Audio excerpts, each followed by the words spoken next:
Okay, if everyone could please take their seats.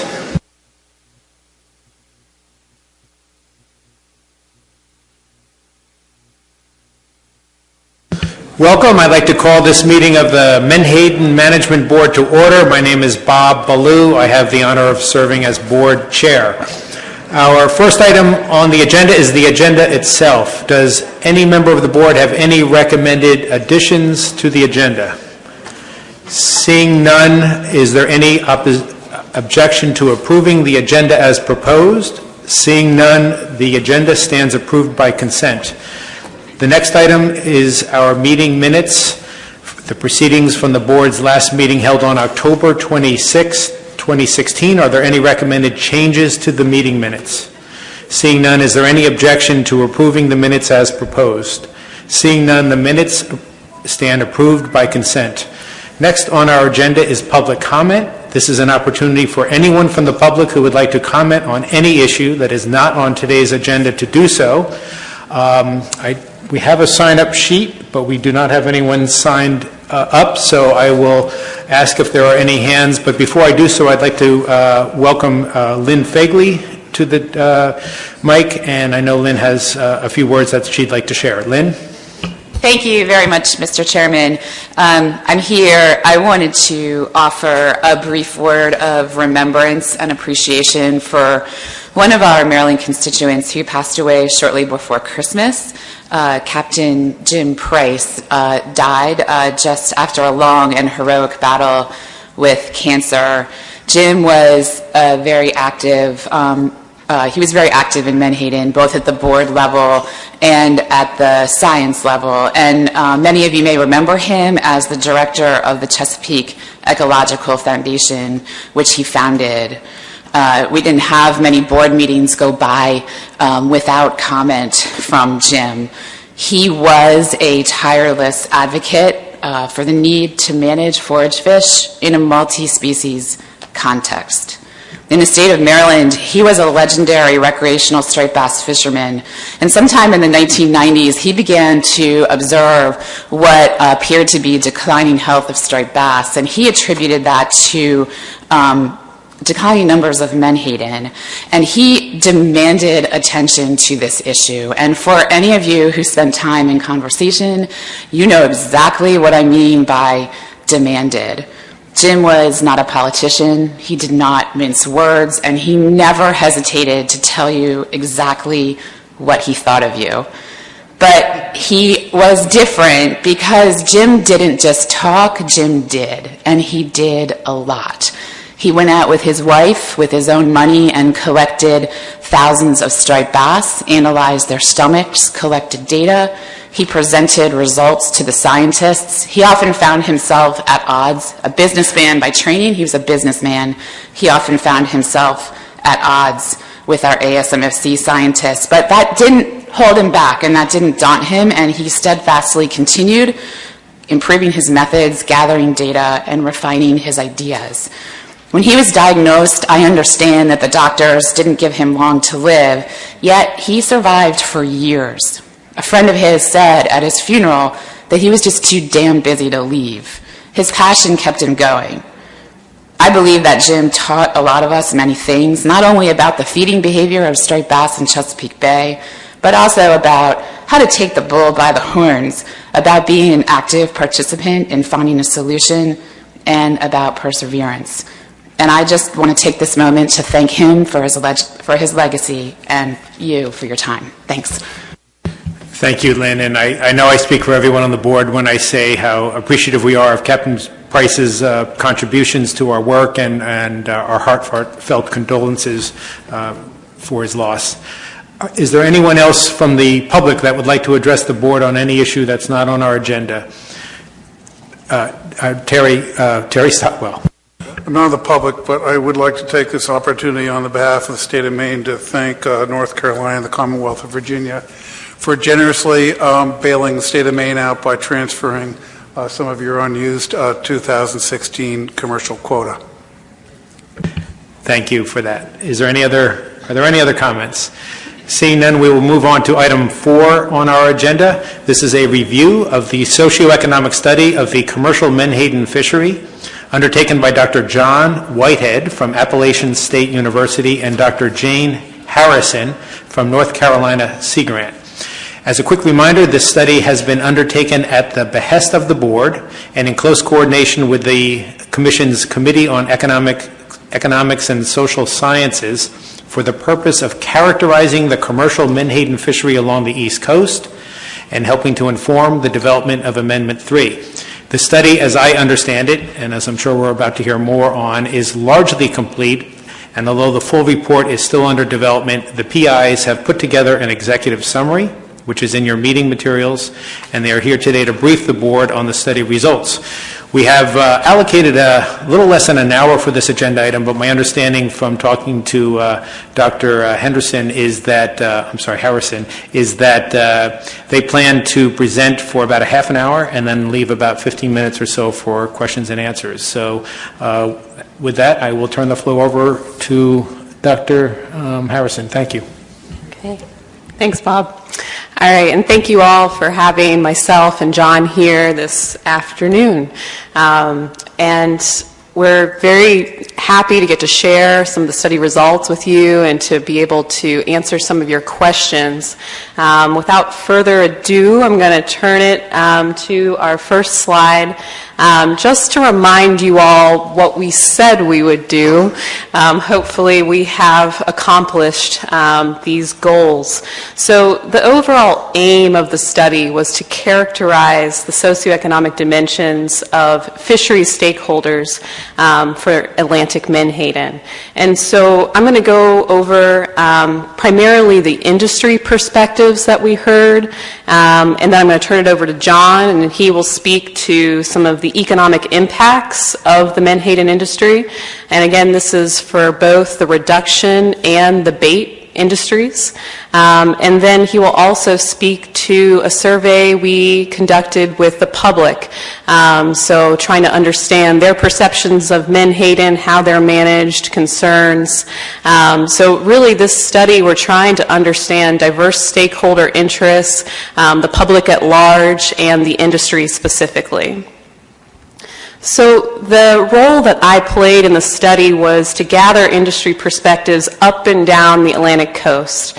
And to those aims, I worked with several research associates to collect both quantitative and qualitative data. So these are original primary data sources through surveys with commercial menhaden fishermen and bait dealers, as well as interviews with menhaden fishermen, bait dealers, industry, management, and the end users of menhaden.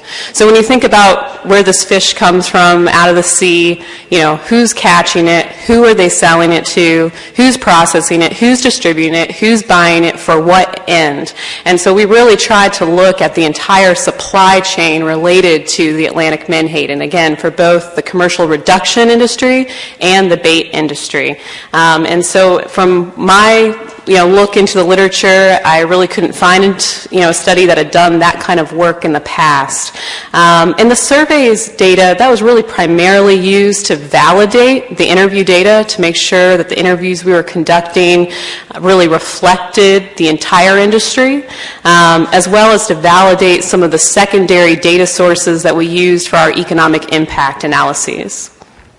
So the survey data, we had contact information for about 2,000 possible menhaden fishermen and bait dealers up and down the Atlantic coast. So this is really just 7 states where the industry has a sizable role.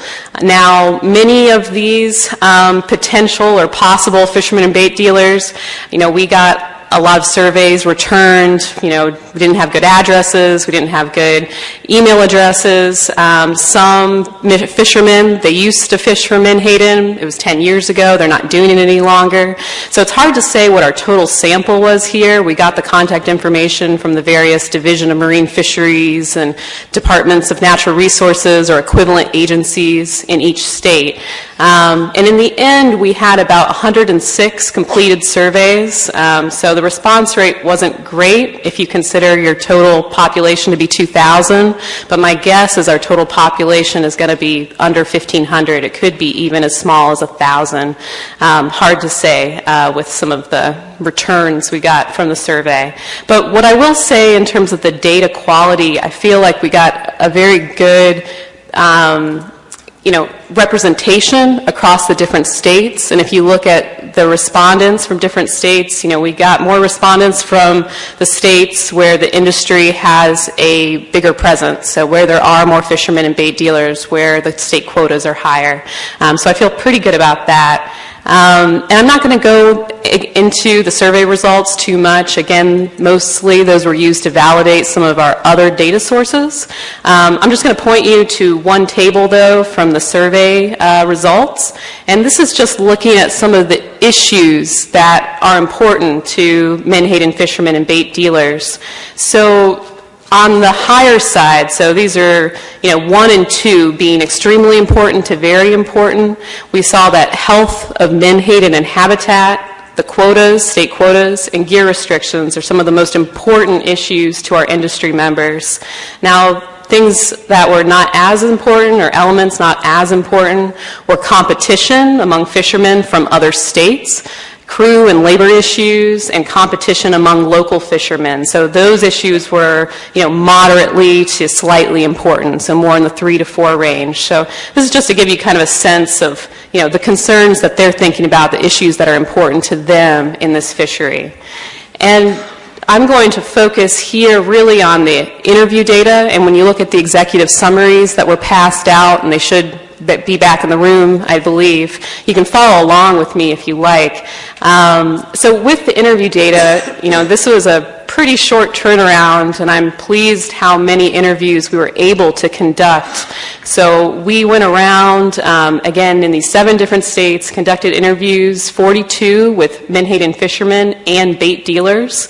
And then we also conducted additional interviews with the management of various menhaden businesses, so not necessarily those catching the fish, but certainly the reduction oil and meal facility in Reedville and some of the larger bait distributors up and down the coast. And we also talked to end users. So we interviewed those who are buying reduction oil and meal products. We interviewed lobstermen. We interviewed crabbers. Now, they don't show up in this chart here. This chart is just reflecting the fishermen and bait dealers. But we feel we did a pretty good job at reaching data saturation. So overall, as the interviews went along, we ceased to hear new themes. We started to hear a lot of repetition of themes, and I feel pretty confident that the results we have are a pretty good reflection of what the industry looks like and the concerns of the industry. So I'm going to go on a few themes here, discuss some of the themes from the data, and I can tell you more about how we analyze that data if you wish. It's kind of a process of coding, as we call it, in qualitative data analysis. So looking for particular codes in the data that come from the research questions asked, and the research questions were really formulated from the needs that you all laid out in the RFP. Our interview instrument, our survey instrument were refined and revised by board members, by industry members. They were piloted so that we would get the kind of information that might be useful to you. And then we also came up with some themes from the data that really came out of, from the fishermen and the bait dealers, those we interviewed. It came from them. So it might be some ideas that we didn't even ask about, but these are semi-structured interviews, so we tried to, allow folks to tell us, too, what was important or issues that they wanted to make sure this board is aware of. So the themes I'm going to talk about initially are primarily related to market changes the industry has seen, as well as state quota impacts from the change in 2013. So first, increased stock. We heard that across the board. Fishermen, bait dealers in every state are seeing increased stocks, healthy stocks of menhaden. We also heard that there's been an increase in bait demand, an increase in demand for oil and meal products. And then the last three topics, you'll see, you could kind of think of these themes as contradictory, but they really just reflect, I would say, the diversity in this industry and how folks were affected from the quota impacts. So, you know, some in the industry had no personal impact from the changes in 2013. Many did note disparate state impacts, and then some noted decreased landings and depressed incomes. And we found that generally those in the smaller scale operations, you know, 0, 1, 2 employees, didn't have as much personal impact, whereas the mid-scale, the larger scale operations did. So increased stock. You know, like I said, we heard across the board, the fishermen, the bait dealers, they see the stocks as healthy, they're not overfished. Some of the reasons that they, you know, contended were because of the cyclical nature of fisheries generally, ups and downs that are always going on, warming of waters. So there are folks that are seeing the fish coming up north, coming up to main waters that hadn't been seen in many years. And then some did point to the 20% reduction of the TAC in 2013 as also having an impact. In this video here, I'm going to see if I can play it. I guess maybe you will need to play it there. So this is from a fish kill in Shinnecock Canal, New York. This was an interviewee from New York. He sent me this video about a week after I was there. I'm sure some of you heard of this. You know, these fish kills have been taking place, and if I look at that from afar, I almost think it looks like ice. But it's really fish up there, and you know, I think whale watching was going pretty well this fall, but a lot of fish have been coming into the bays, into the canals, escaping predators, and again, the fishermen noted that this was more evidence of very healthy stocks. So the next slide, this theme is related to increase in bait demand. So many fishermen and bait dealers alike were looking for new markets for their bait. They really saw some possibilities out there, especially from the demand coming from the northern New England states. Some of the increase in bait demand was related to bait shortages, so like herring, especially for lobstermen up north. And you know, they spoke of very few bait alternatives. Some of the bait dealers in Maine, they talked about, you know, getting bait from Iceland, spending, you know, a lot of money to bring it from New Jersey, from the other mid-Atlantic states, and having some issues with getting, you know, the fresh bait that they want for other fishing industries. Our interviewees also spoke to the increase in demand for oil and meal products. So we interviewed with several different companies that produce animal feeds, aquaculture feeds, pet food. I realized that my dog actually is likely eating Menhaden oil in his dog food, and he looks good. It's working well for him. You know, it's very kind of fascinating learning about the market for these fish oil and meal products from, you know, talking to these interviewees who use these products. They don't have a lot of other substitutes available, so the main substitutes are anchovies from Chile and Peru. There's some other fish available, but you know, overall demand has gone up because there's not as much consistency and availability of some of these other fish oil and meal products globally. It's very much a global market, and the Menhaden reduction oil and meal products have been very consistent in quality and in high demand. Prices have gone up, and so that seems to be a continuing trend with global population growth and need for quality protein sources. Now, we did hear from many fishermen that have not experienced any personal impact due to the state quotas. And this is generally from fishermen that were small scale in nature. So they maybe work by themselves. They might have 1 or 2 part-time, maybe a full-time employee. They tend to use gill and pound nets, perhaps trap nets in Rhode Island. And they're generally satisfied by the bycatch allowance, so about 6,000 pounds per day. And in our interviewees, communities, we characterized them as small, medium, and large scale, and we had about a third in each of those categories. We weren't necessarily looking to have a third in each, but that's just kind of how it turned out. So, you know, when I'm looking at kind of numbers from the interviews, which is a little suspect as it's not necessarily generalizable, but it seemed like about a third of those that we talked to were satisfied. They're 6,000 pounds a day is working for them. And those are generally fishermen and bait dealers who, you know, catch or sell a mix of species. So, you know, they are not relying solely or predominantly on Menhaden for their operations. Now, we did hear from across the board, there was concern about disproportionate loss of TAC.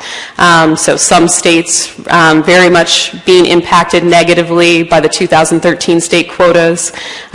Because they're based on reported historic landings, some states felt, some fishermen and bait dealers from those states felt that they had lost out unfairly. So especially the small-scale fishermen and bait dealers in New York, Maryland, and New Jersey, you know, they discuss kind of a culture of underreporting in those areas that also, you know, didn't help them in the state quota allocation process. Now, finally, related to state quotas, we did hear, you know, over and over again, especially from the medium and large scale fishermen and bait dealers, that they have experienced significant decreased landings and depressed incomes because of the state quota change. In some cases, you know, that's certainly contributed to layoffs, as well as shorter seasons, so converting year-round jobs to seasonal positions, you know, high job turnover in some states where businesses cannot keep employees because of this new kind of economic situation for their business. And some of the large-scale operations also discussed the concern that, you know, managing the quota changes, it can't simply be done by reducing the labor force. There are significant fixed costs in their businesses with the processing facilities, and not just on the reduction side, but also on the bait side. So that's kind of, you know, just continues to be a concern. And there was also much discussion about negative impacts on both fishing-related businesses and non-fishing-related businesses, so some of the multiplier effects from these state quota impacts. Now, I did ask some questions about their fishing community in general, and some of the themes that came out, again, are going to seem contradictory, but it just reflects the diversity of views from these fishermen. So they both, the fishermen and the bait dealers, spoke about commercial fishing being key, being very important to their local communities. And just as often, we heard that commercial fishing is on the decline, and you know, there's not much there. So it really seemed to vary again, where we heard commercial fishing key from those in the larger scale operations in communities where commercial fishing continues to be vibrant. And it is a source of well-paying jobs in these communities. Many of these fishermen, I mean, I talk to so many fishermen that are, you know, fifth generation. This is an intergenerational occupation. They have very strong familial and social bonds with one another. They spoke of the economic impacts of their business. So, you know, not, again, just their own employees, but the purchasing power that they have in the community, all the other ancillary businesses that are impacted. And finally, they spoke of, you know, kind of the fishing heritage and the culture around working waterfronts, being a tourist draw, so related to the tourism economy, and certainly some of the fishing products being key exports in some states. So in Maine, for example, with lobster, and the importance that Menhaden plays to make that a cost-effective business. And then finally, we heard in many communities, commercial fishing is on the decline as well. So this was more frequently noted by small-scale operations who discussed regulatory restrictions that have made it very difficult to continue fishing, and the fact that there aren't well-paying jobs out there if you're not in fishing, and even if you are, those are also few and far between. So my guess is through these themes, I have not necessarily highlighted anything you all don't already know, but at least it is laid out there, hopefully in an objective fashion. And I'm going to turn it over now to John to speak to some of the industry economic impacts in recent years.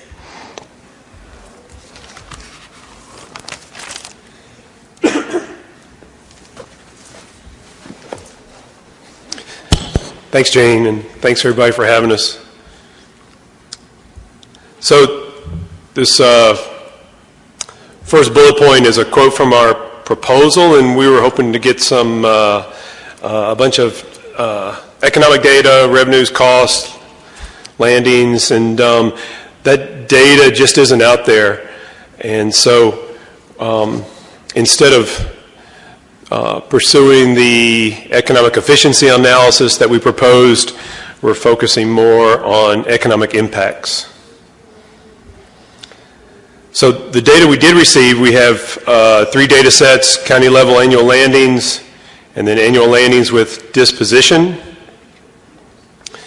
and then state level landings.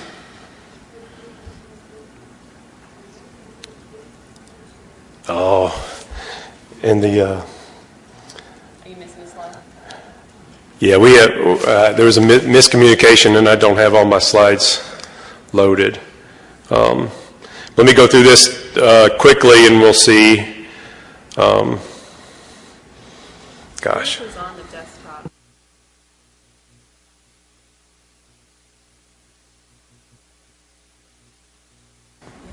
All right, let me go through here real quick and see what we have and see what I don't have. Okay, I apologize. Oops. Yeah, they're here. There's just some stuff that I took out that I didn't want to talk about, but I'll mention it briefly. This is from the data that we do have. There's a statistical analysis. It's in the executive summary, and I took it out because this last slide, the effect of tons landed on price is very low, and so we're proceeding with an assumption that landings does not affect the bait fishery ex-vessel price. So the economic impact model that we're using is from the Bureau of Economic Analysis. The model is maintained by the BEA, and it's called the RIMS-2 model, the Regional Input-Output Modeling System. And what you do is you order multipliers from the BEA by industry sector.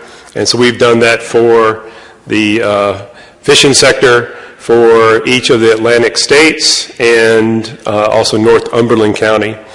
So you receive type 1 and type 2 multipliers. Type 1 multipliers include direct and indirect economic impacts, where direct impacts is accounts for the first round of inputs purchased by the fishing industry, and then when the industry that sells inputs to the fisheries buys things, that's the indirect impact.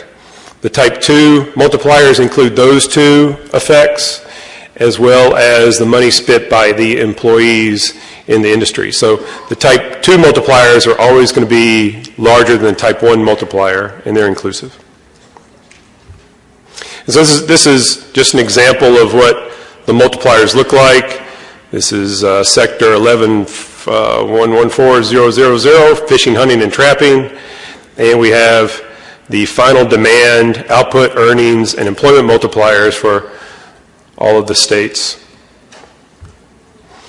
So for the economic impact analysis in the bait sector, we're measuring this, measuring the direct effect in the bait sector as the ex-vessel price, that letter P there with a bar on it. The bar is our assumption that the price is fairly constant with landings, and we multiply that by a markup factor, and then we multiply those gross revenues by the change in the TAC, and then multiply all that by the type 1 and then the type 2 multiplier.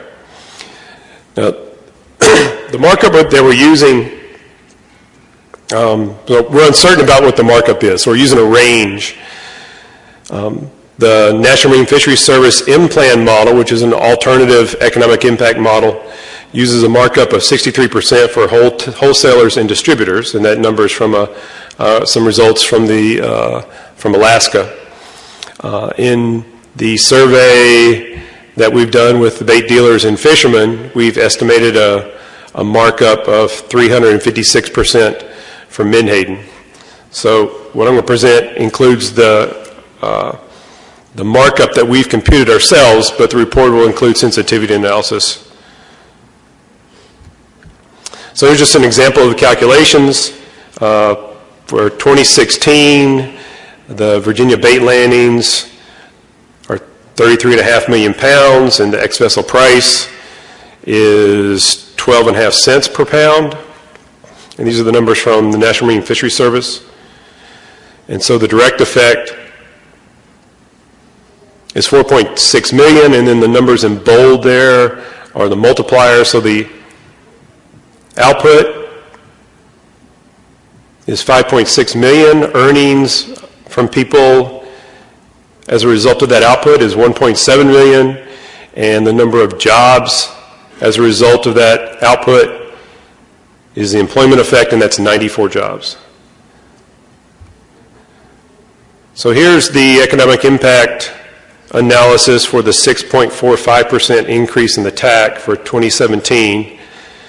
And the result to see is that most of the impact flows to New Jersey and Virginia. The overall effect is output effect is 3.5 million, with 1 million in earnings and 42 jobs. And here's the same analysis, the first line for the 6.45% change in TAC, and then a simulation of the TAC going from a 10% increase up to a 30% increase. And so as you go from 10 to 30, the output effect goes from 5.4 million to 16.1 million. Earnings go from 1.6 million to 4.7 million. And then employment goes from 66 jobs to almost 200 jobs. And the next slide illustrates was supposed to illustrate the top type 2 results, including the induced effects, but I failed to update the last 3 lines, so you'll see that it's the same. So I'll move on. In the reduction sector, we began with the Kirkley et al. Virginia Marine Resources Commission 2011 study, where Jim Kirkley has developed an economic impact model using an M-Plan for Northumberland County and the rest of Virginia for the Menhaden fishery. And this is his reproduction of his table 5.4 and 5.5, where the output effect is roughly revenues generated by the final demand from omega protein. And so for our analysis, we have scaled the 2011 numbers up to 2015 landings, an increase of about 5 million pounds, and we've increased the dollar values by the consumer price index. And so the baseline economic impact is for Northumberland County,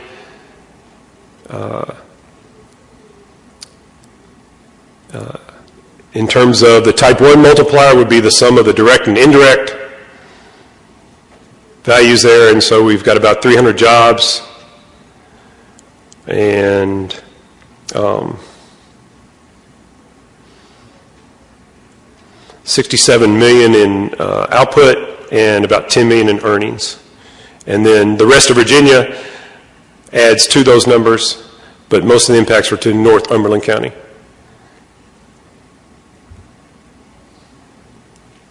Okay, so doing the same thing for those are the baseline results. So increase in the TAC by 6.4%.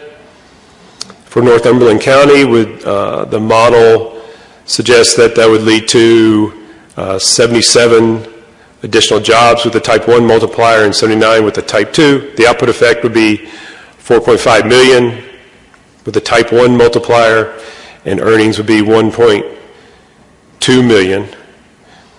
The type 2 multiplier adds a little bit to that for Northumberland County. And then the last two columns here for the rest of Virginia, those are additional impacts as a result of the 6.5% increase. In this table, again, shows the effects in Northumberland County for going from a 10% increase in the TAC to a 30% increase in the TAC. Output effects go from 7 to 21 million. Earnings, almost 2 million increase to almost 6 million increase, and in employment, 119 jobs up to maybe 358. And the next 2 slides I'm going to bounce through quickly is just type 1, the same analysis, type 1 for the rest of Virginia, type 2 for Northumberland County, and type 2 for the rest of Virginia. And the pattern of results is the same as I've described before. So in terms of we also conducted a survey of the public using Survey Sampling International's panel. And for this analysis, we again looked at increases in the TAC and to see what the public thought about this. We're also considering ecosystem-based fisheries management in the survey. And so I'll describe how that worked. The sample is about 2,000 individuals, with 400 and some from both New Jersey and Virginia, and about 200 from each of the other Atlantic states. And so just some preliminary questions to go through. Not surprising, most folks that we talked to didn't know anything about the ASMFC or Menhaden, but they did think that, and when we described the impact of the Menhaden commercial fishery on the economy, and we gave them a snapshot of ex-vessel landings and revenues, and most people think it's either somewhat important or very important. We described results from the most recent stock assessment that Menhaden is not overfished, but we did ask them if they were concerned about overfishing, and with that information, and most of them are still somewhat concerned or very concerned about overfishing. And then most people think it's important, so we described what managing fisheries at the ecosystem level is all about, and most of them think that that's important or somewhat important or important. So we presented people with alternative quotas in different scenarios, and we asked them if they would vote for or against an increased quota. So on the right is like a stylized choice question that we presented to people. On the left describes the different variations that we included. So each respondent got 6 scenarios. We varied the price, the ex-vessel price. We varied the change in the TAC from 10 to 20 to 30%. We talked about increases and decreases in jobs. And then we expressed uncertainty about the impacts of alternative tax on game fish, shorebirds, and water quality, but then told folks, imagine that either game fish would decrease, there'd be no change, or they'd increase. Same for shorebirds and water quality. We varied that and asked them for how they would vote.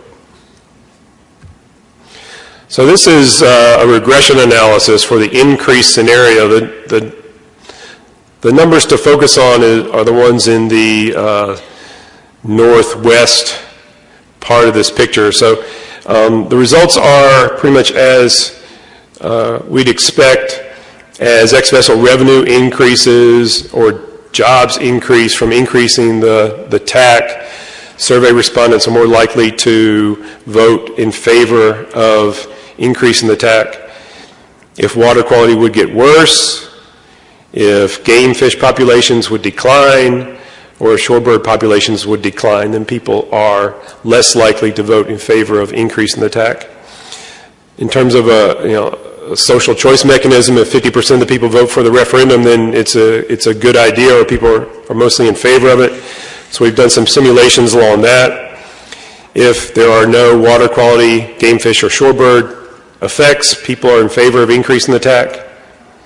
If there are negative effects for all three of those attributes, then people are not in favor of an increase in the TAC. And this is just a way of summarizing the results. You can think about the trade-offs people are willing to accept to receive more or less of water quality game fish or shorebirds, water birds. The most important characteristic for our survey respondents was water quality. They're willing to give up $13 million in ex-vessel revenues in order to avoid a decrease in water quality. And they're willing to give up 914 jobs in the commercial fishing industry to avoid a decrease in water quality. So similar for the decrease scenario, we presented the same type of policy question.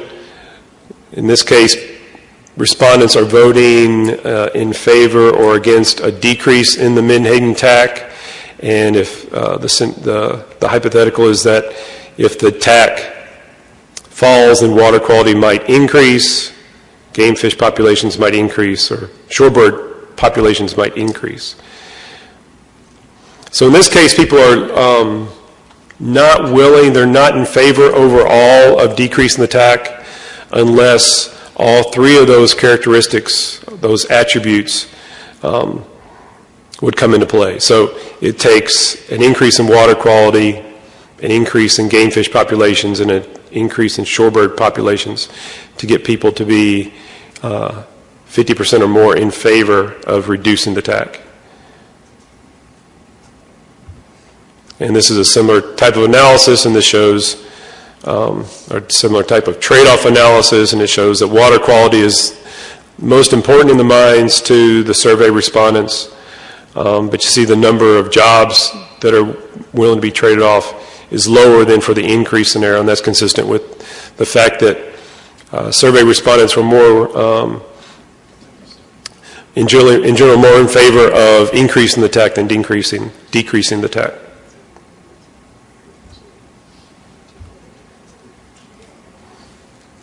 And so,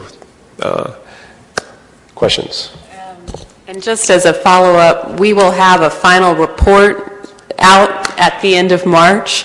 That should be helpful. And if you can look at the executive summary as well, I know we presented a lot of information, and John might have had some numbers up there you couldn't read, but I would suggest reading the document. That'll be helpful. So, yeah, thank you. And thank you to both of you very much. Certainly a wealth of information, probably more than we may have ever had on any fishery that I'm aware of, at least with regard to socioeconomic characterizations. So deeply appreciated, and I know we all look forward to the final report. Questions for either, lots of questions. Let's go right to left. Terry Stockwell. Yeah, thank you, Mr. Chairman. Thank you both for your presentation. Dr. Harrison, you mentioned three tiers, large, medium, and small-scale fishermen. Could you please explain what the differences are between each tier? The way that those are categorized is small-scale operations were 0 to 2 employees, and we allowed that to be part-time as well, so those may not be full-timers. Medium scale is 3 to 9 employees, and then large scale was 10 plus employees. And so, that's arbitrary, but we were just trying to get a sense of, some of the differences. And generally, the small and the medium scale are going to be your pound netters and your gill netters. And once you go up to that 10 plus, you've got purse seiners. I'm sorry, I didn't take note of whose hands went up. So who would be next with the question? Rob O'Reilly. Thank you, and thank you very much to both of you. And I guess for Dr. Whitehead, I did see reference in the executive summary to the 10% increase. And it's been a while since, I guess, all this information was put forth to you to look into. Is there going to be in the report an indication of what the 20% reduction in the TAC meant in terms of economic input or economic output, I should say, or economic impact, however you do that? I know with the in-plan model that the late Dr. Kirkley had that economic output as well. So was that considered, or will that be in the report as well, so that we can see what has happened since 2013 as we moved forward with both the 10% increase in TAC and the 4.65, what did you say, 4.65%? Yeah, so the Kirkley report only looked at decreases in the TAC.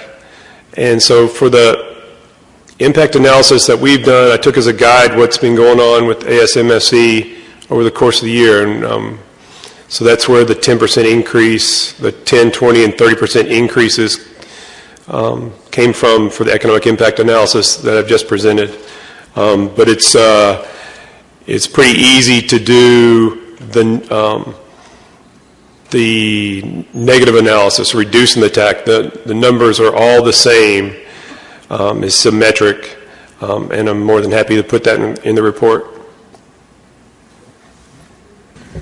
So pardon me for being out of my league here a little bit, but so the jobs aspect and everything else plays into that impact when you go in either direction? Yes, a decrease in the TAC would lead to a decrease in output, earnings, and employment.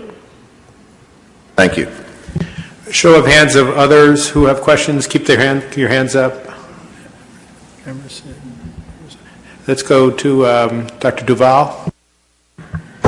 Thank you, Mr. Chairman. Thank you both to Dr. Whitehead and Dr. Harrison. Just, Dr. Whitehead, you mentioned that you weren't able to do the analyses that had been originally proposed due to data limitations. What would have been required in order to do the analyses that you had originally proposed? What specifically was missing?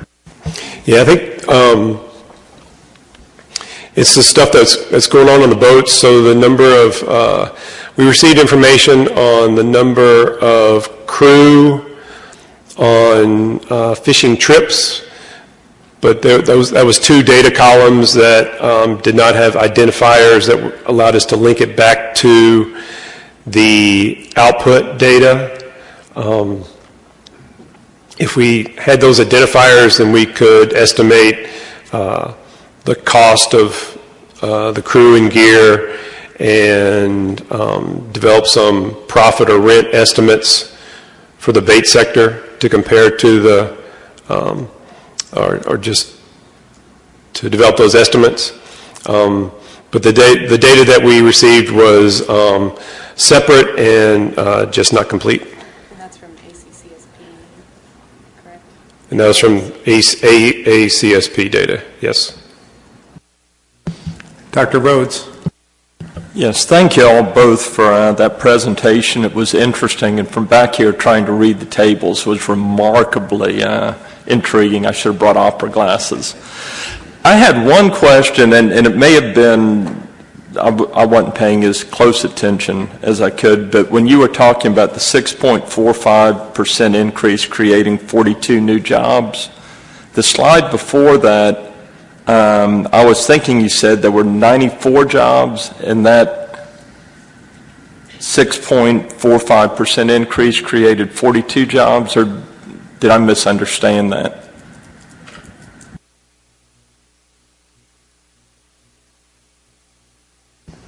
Yeah, the slide before that you mentioned, I believe that's the baseline economic effect.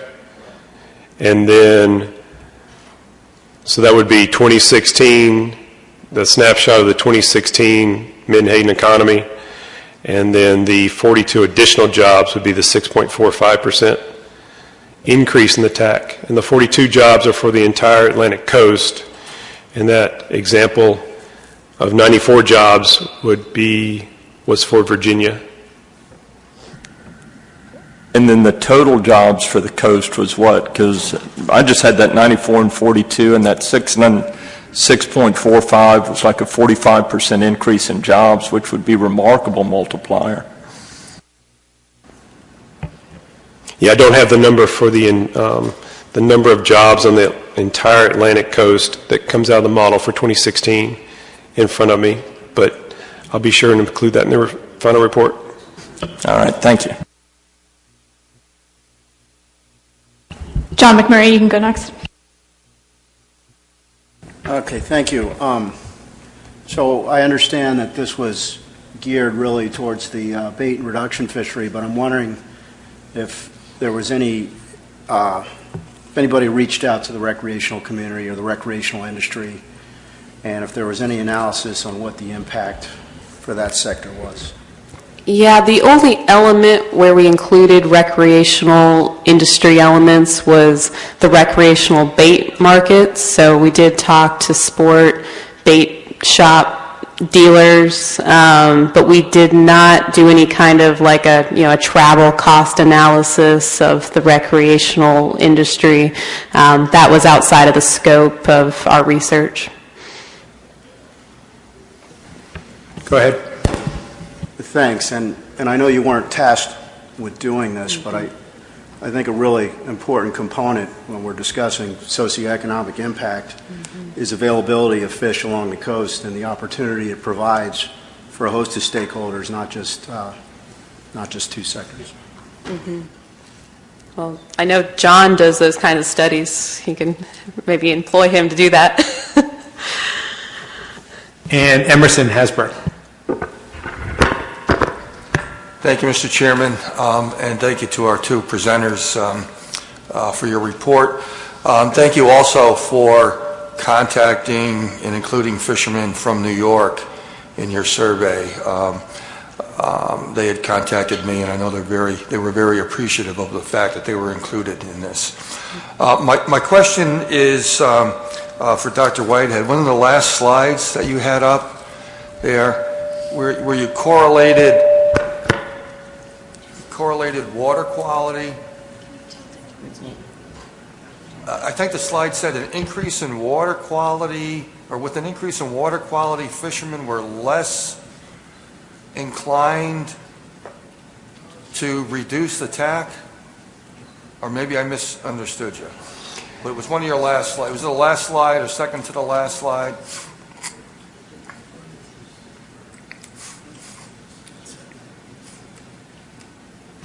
So we presented two types of scenarios to people.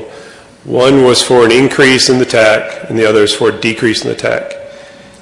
If people were presented with an increase in the TAC, they were told that either water quality would not change or water quality might decrease. For the decrease in the TAC, respondents were told either water quality would not change or water quality might improve. And so in the statistical analysis from both those scenarios shows that people recognize the trade-off. So if there is a water quality, if there's a potential for a water quality improvement, people are less likely to vote for the increase in the TAC. In the other scenario, when there is the potential for water quality improvement, people are more likely to vote to decrease the TAC. And the same logic applies to the other two attributes, the game fish and the shorebirds. Emerson, you have a follow? Yeah, so does that mean, and maybe I'm getting into sociology here perhaps, does that mean that fishermen saw some relationship to, or do you have any explanation for that? Did they see a relationship between an increase in the TAC with an associated increase in improving water quality. Or maybe I'm just misunderstanding your analysis. Yeah, so these results are from the public survey where we used Survey Sampling International's panel, which is it's a non-random sample of the public. So just anybody who signs on to that online panel could be included in our survey. We do know the folks in that who have some connection to the commercial fishing industry, and we do know the people who are anglers, and we can look and see how those two demographic groups would vote differently under different situations. One more time. Very, very quickly. I would suggest that in your final report you make that explicit in terms of what that population was, because to me it was not explicit in your presentation. Thank you. Will do. Nicola Meserve. Thank you, Mr. Chairman, and to our reporters. There's a lot in this presentation, more than the executive summary, so I look forward to your final report in March. I did note, being from Massachusetts, that none of the participants in either the survey or the interview set were from Massachusetts. And you may have addressed this partially with Emerson's question. That was a little disappointing for me, but how those people were pulled from again that had that result is one question. And secondly, could you clarify for me whether the final report is going to have economic impact information that compares the bait and reduction fisheries and potential quota allocation between the two? Thank you. Yeah, I can answer that first one. So we really worked hand in hand with the board and ASMFC to consider which states to do interviews and surveys. So we were limited with time and resources, and we certainly wanted to get a diversity of the industry, what it looks like from state to state. I will say that when I was in Rhode Island, I did talk to some folks that also work in Massachusetts. There's some connections there. And I'm getting mixed up when I think about my travels, but I was in Massachusetts for a moment in somebody's house, but then that fisherman, I believe all of his quota is with the state of Rhode Island, although he might have had a mix. So I was close. But anyway, that was really kind of a decision from some of the folks that we've been working with here on which states to include. So I apologize that you guys weren't there. And then the other question, can you just repeat that? If there will be economic impact data comparing the bait and the reduction fisheries in terms of quota allocation between the two. I wasn't sure if the Virginia economic impact data that you were showing was for Virginia as a whole, including both their bait and reduction, or one or the other, and if the two could be compared, for example. Yeah, well, yeah.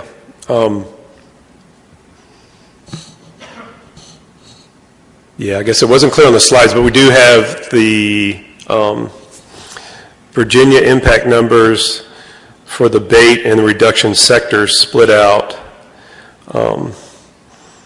in the report.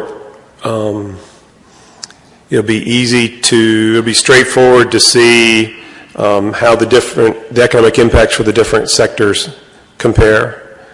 I'm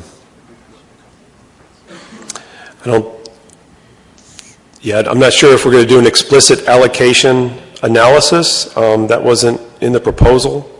But the economic impact stuff will be there if that's what a reader would like to do. John Clark, and then I'd like to wrap up. Sure.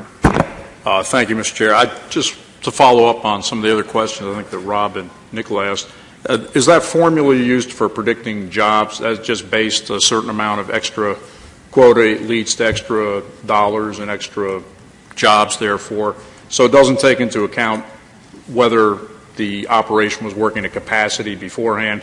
And I think Rob was getting to that point. You had real-world data of when the quota was reduced by 20%. Did you see a reduction in the number of jobs in the Menhaden fishery that you would expect based on your model at that time?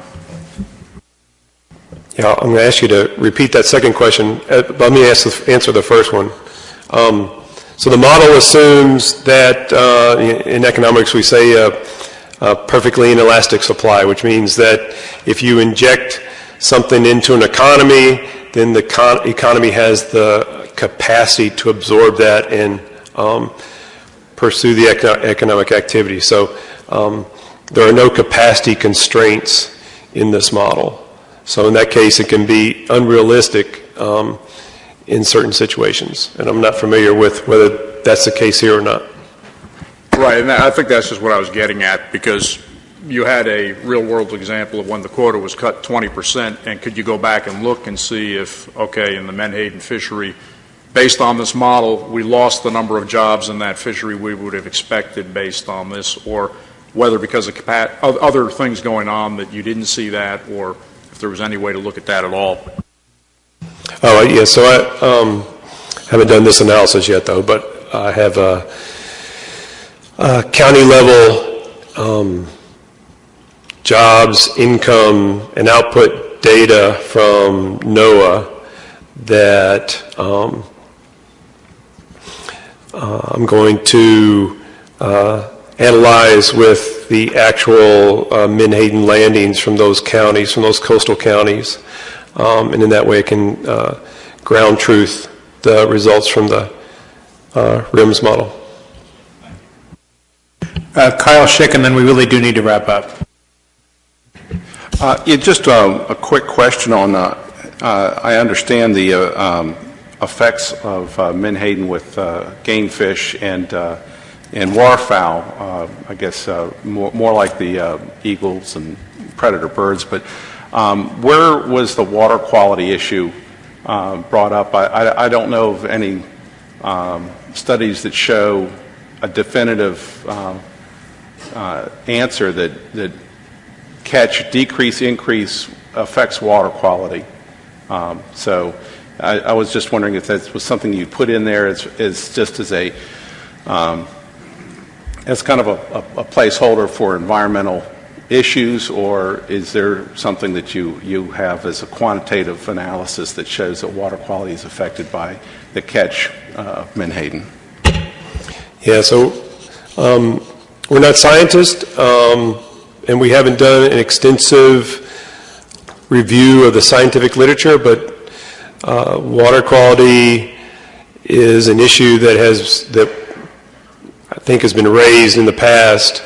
And so in the survey, I think we tried to characterize that effect as uncertain. And the survey allows us to turn that characteristic on and turn the characteristic off to simulate votes and trade-offs depending on how the science works its way out. So we were very careful not to make assertions about the scientific impacts, but we wanted to create a model that was flexible enough to handle scientific results that may come down the road after a number of years. Okay, so I'm sorry, Roy, I really think we do need to move along, but I will take the board's interest to be indicative of the fact that this was an important piece of work for us, and my understanding as to where we go from here is the completion and submittal of the final report by late March, at which time it will be put on the ASMFC website, so not only made available to the board, but made available broadly to to anyone who may be interested. And then, of course, that would be available to us to draw upon as a board as we move forward with the Amendment 3 process. So I think that's where we are. I think we obviously stand to benefit immensely from this very impressive body of work. So on behalf of the entire board, I just really want to thank both Dr. Whitehead and Dr. Harrison for their excellent work. And I also want to just take a moment to further recognize and commend Shanna Matson at the far end of the table to their right, or your left, as you look at them, from the Commission's Fisheries Science Program, who very competently ushered this study from beginning to end. So thank you, Shanna, as well. Are there any other further comments or questions regarding this agenda item? Seeing none, we'll move on and again say thank you to both doctors for their excellent work. And I think they're going to swap out their seats for a couple of other staffers who are going to move in. And this brings us to item 5 on our agenda, the PID for Amendment 3. Actually, our next 2 agenda items are very closely related.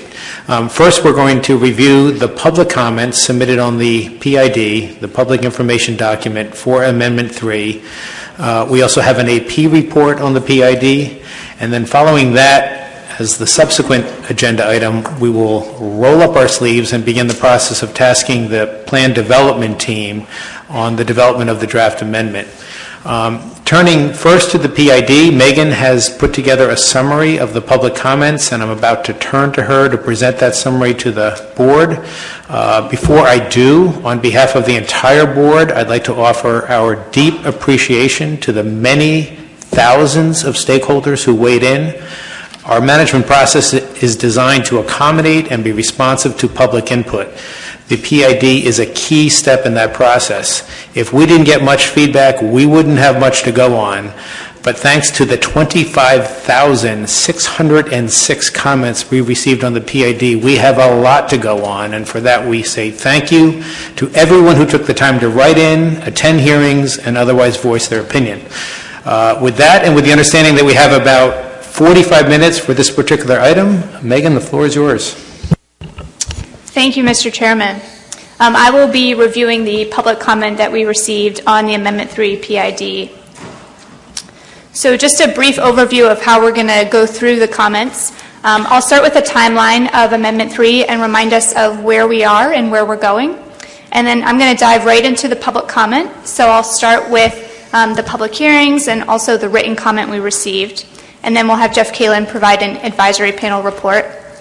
And then after that, we'll kind of take a step back and evaluate where the board wants to go with Draft Amendment 3.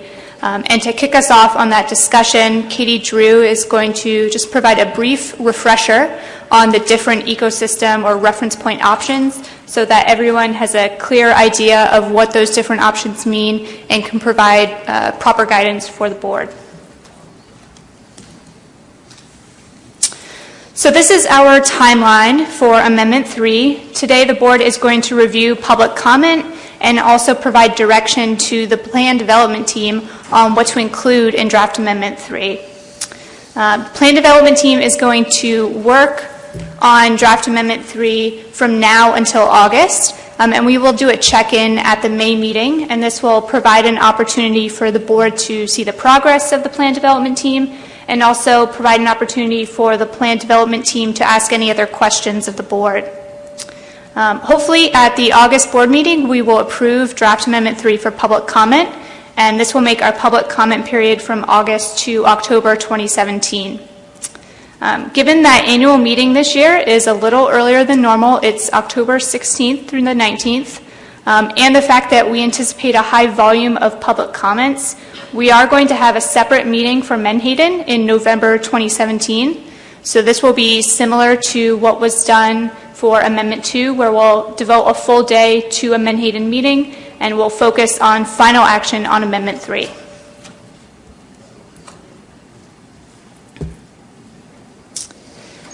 So moving to our public comments, we conducted 14 hearings in 13 jurisdictions, and those ranged from Maine to Florida. And in total, we had about 300 individuals attend those hearings. Turning to written comment, as was mentioned, we had 25,606 comments received. 75 of those were from organizations, 283 were from individuals, and over 25,000 were form letters. So we're going to start with reference points just to kind of orient everyone to how the tables work, and I recommend if you have the meeting materials in front of you to look at the tables on a paper because it may be easier to read. But on the top there in black we have our different management alternatives or options, and then the first 3 rows, individual, organization, and form letter, Those were comments received either written or via email. And then we have a break where it says hearings, and after that we have the different states. So those were the comments that were received by individuals who attended a public hearing. So turning to reference points were the most commented issue on the PID, and we did receive over 25,000 comments in support of option D, which is existing guidelines for forage fish until Menhaden-specific ERPs are developed by the BERT, with someone from every state commenting in support of this option. Some of those who supported this option highlighted the importance of Menhaden to the ecosystem as forage fish and the need for policy to reflect this ecosystem role.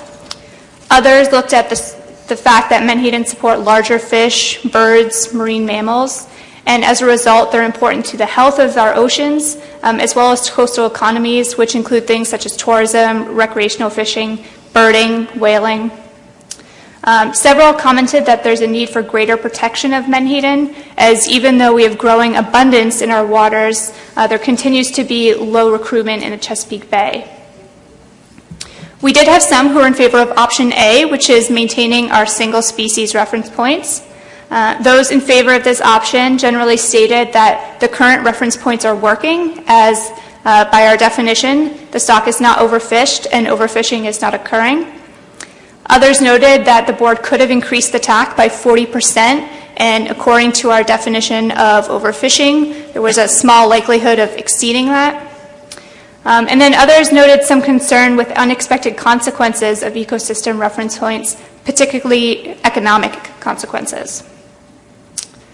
We did have some who were in favor of option B, which would be implementing existing guidelines for forage fish, and those in favor of this option stated that ecosystem reference points are needed now and the board should not wait. And then finally, we had some who were in favor of option C, which is maintaining our single species reference points until those Menhaden-specific reference points are ready by the BERP. And those who favored this option stated that they want the BERP to continue work on ERPs, but for the meantime, the board should stick with what it knows. Others commented that one model does not fit all, and so they had concerns about applying a general forage fish rule to Menhaden. And others stated that they wanted something to be peer-reviewed.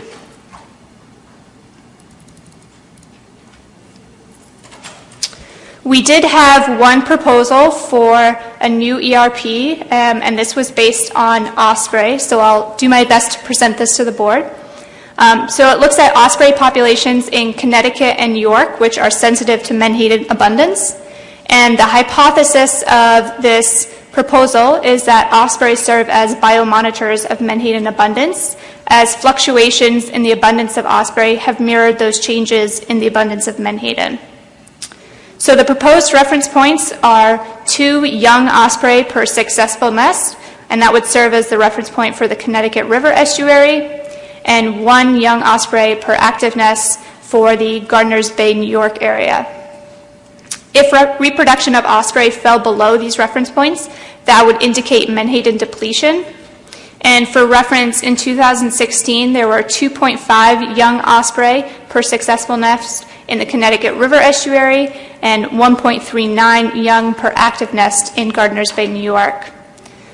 The authors of this proposal did note that ecological conditions also affect osprey, so things such as predation and weather. And so that's why there's a difference between successful nest and active nest, where active nests are all nests and successful nests are those that did not fail outright.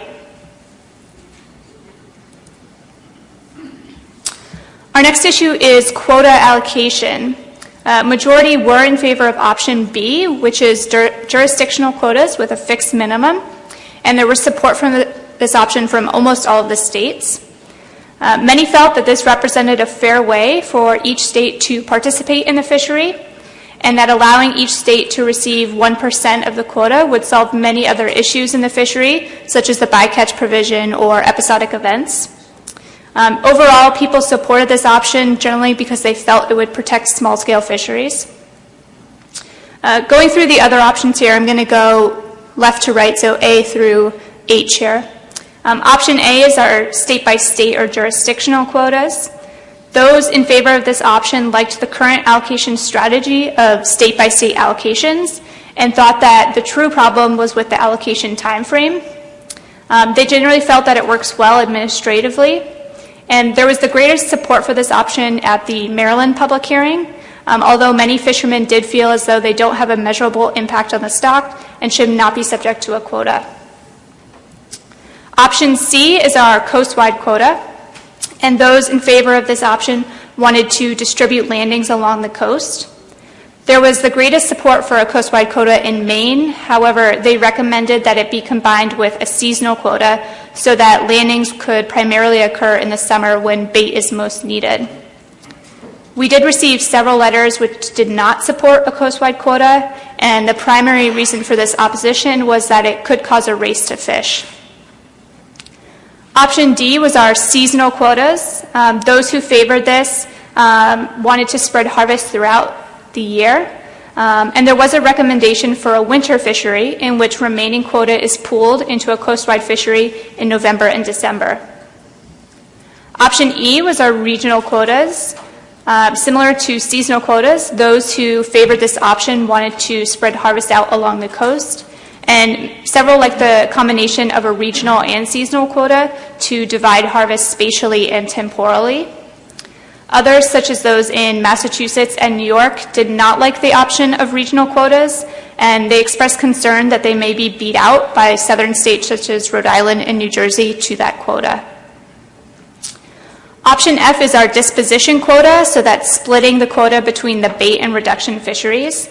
This was the second most popular option, and many felt it would be a way to protect the bait fishery. Most recommended a 30-70 split, with 30% of the allocation going to the bait fishery and 70% going to the reduction fishery. Option G was a fleet capacity quota, and there was general support for this option as a way to protect quota allocated to different gear types.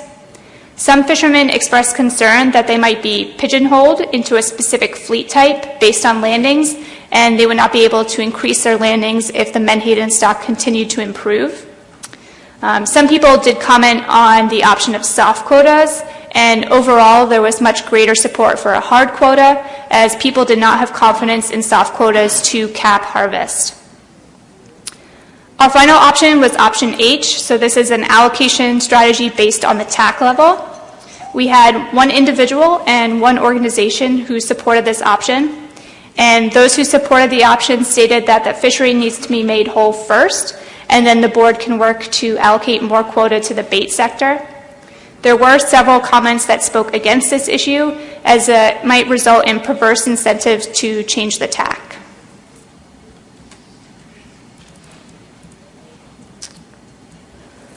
Throughout the public hearings, we did see or receive many other suggestions on ways to allocate Menhaden.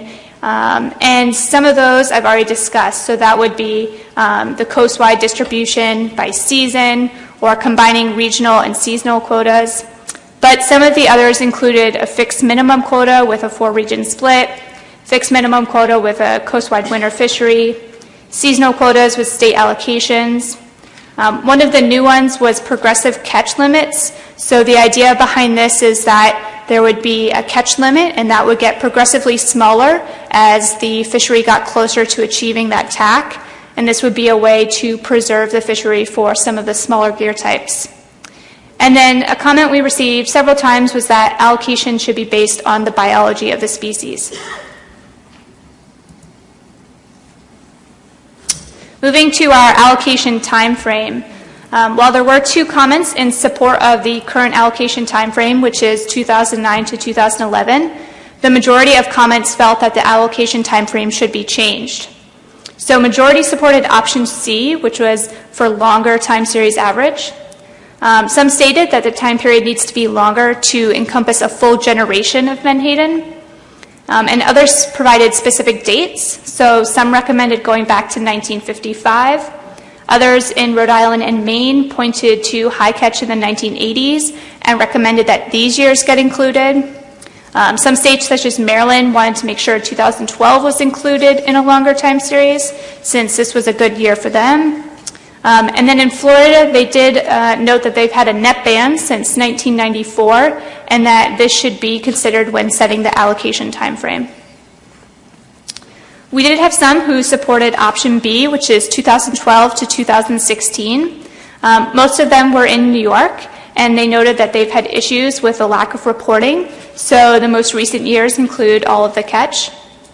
Others did not like this option because it includes years when we have had a TAC in place, and as a result, catch has been limited. And then finally, option D, which is weighted allocation. Some supported option D as a compromise between considering past trends and current harvest rates. Our next issue is quota transfers. There weren't specific management alternatives in the PID for this, but I've tried to group the comments into different categories to provide a bit of a summary here. So the majority supported quota transfers, but also noted that greater accountability measures are needed to prevent abuse of this provision. And some of the recommendations for greater accountability measures included that a state could not do transfers 2 years in a row, that a state could only accept a transfer if the quota has not been exceeded, or that transfers can only occur within a region, so that way quota that's been allocated, for example, to Maine, can't be suddenly changed to Florida. People are concerned about the science behind that. Others opposed quota transfers. Many felt that it would not be necessary if reallocation was properly done, and that overages should not be forgiven. Others felt that transfers encourage states to exceed their quota or allow for increased harvest in certain areas, which could result in localized depletion. And some expressed concern about the growing abundance of menhaden and the fact that this may lead to kind of the commodification of menhaden transfers. We did ask questions about quota reconciliation, and overall there was pretty limited support for this option. Those who did support it stated that it was an easy way to address overages. Our next issue is quota rollovers. Majority opposed quota rollovers, and there were approximately 1,500 comments that opposed them. Those in opposition stated that rollovers allow for significantly higher harvest in some years than what the science recommends, that rollovers may allow for localized depletion. Others recommended that there be no rollovers so that unused quota can serve as a buffer for the stock. And many commented that if a state is not catching its quota, that might be an early sign of poor stock condition. Some did favor rollovers or limited rollovers, and they stated that a state should be allowed to catch everything that it's allocated, but they did note that the stock should be in good condition, so we should maintain those provisions that rollovers can only occur if the stock is not overfished and overfishing is not occurring.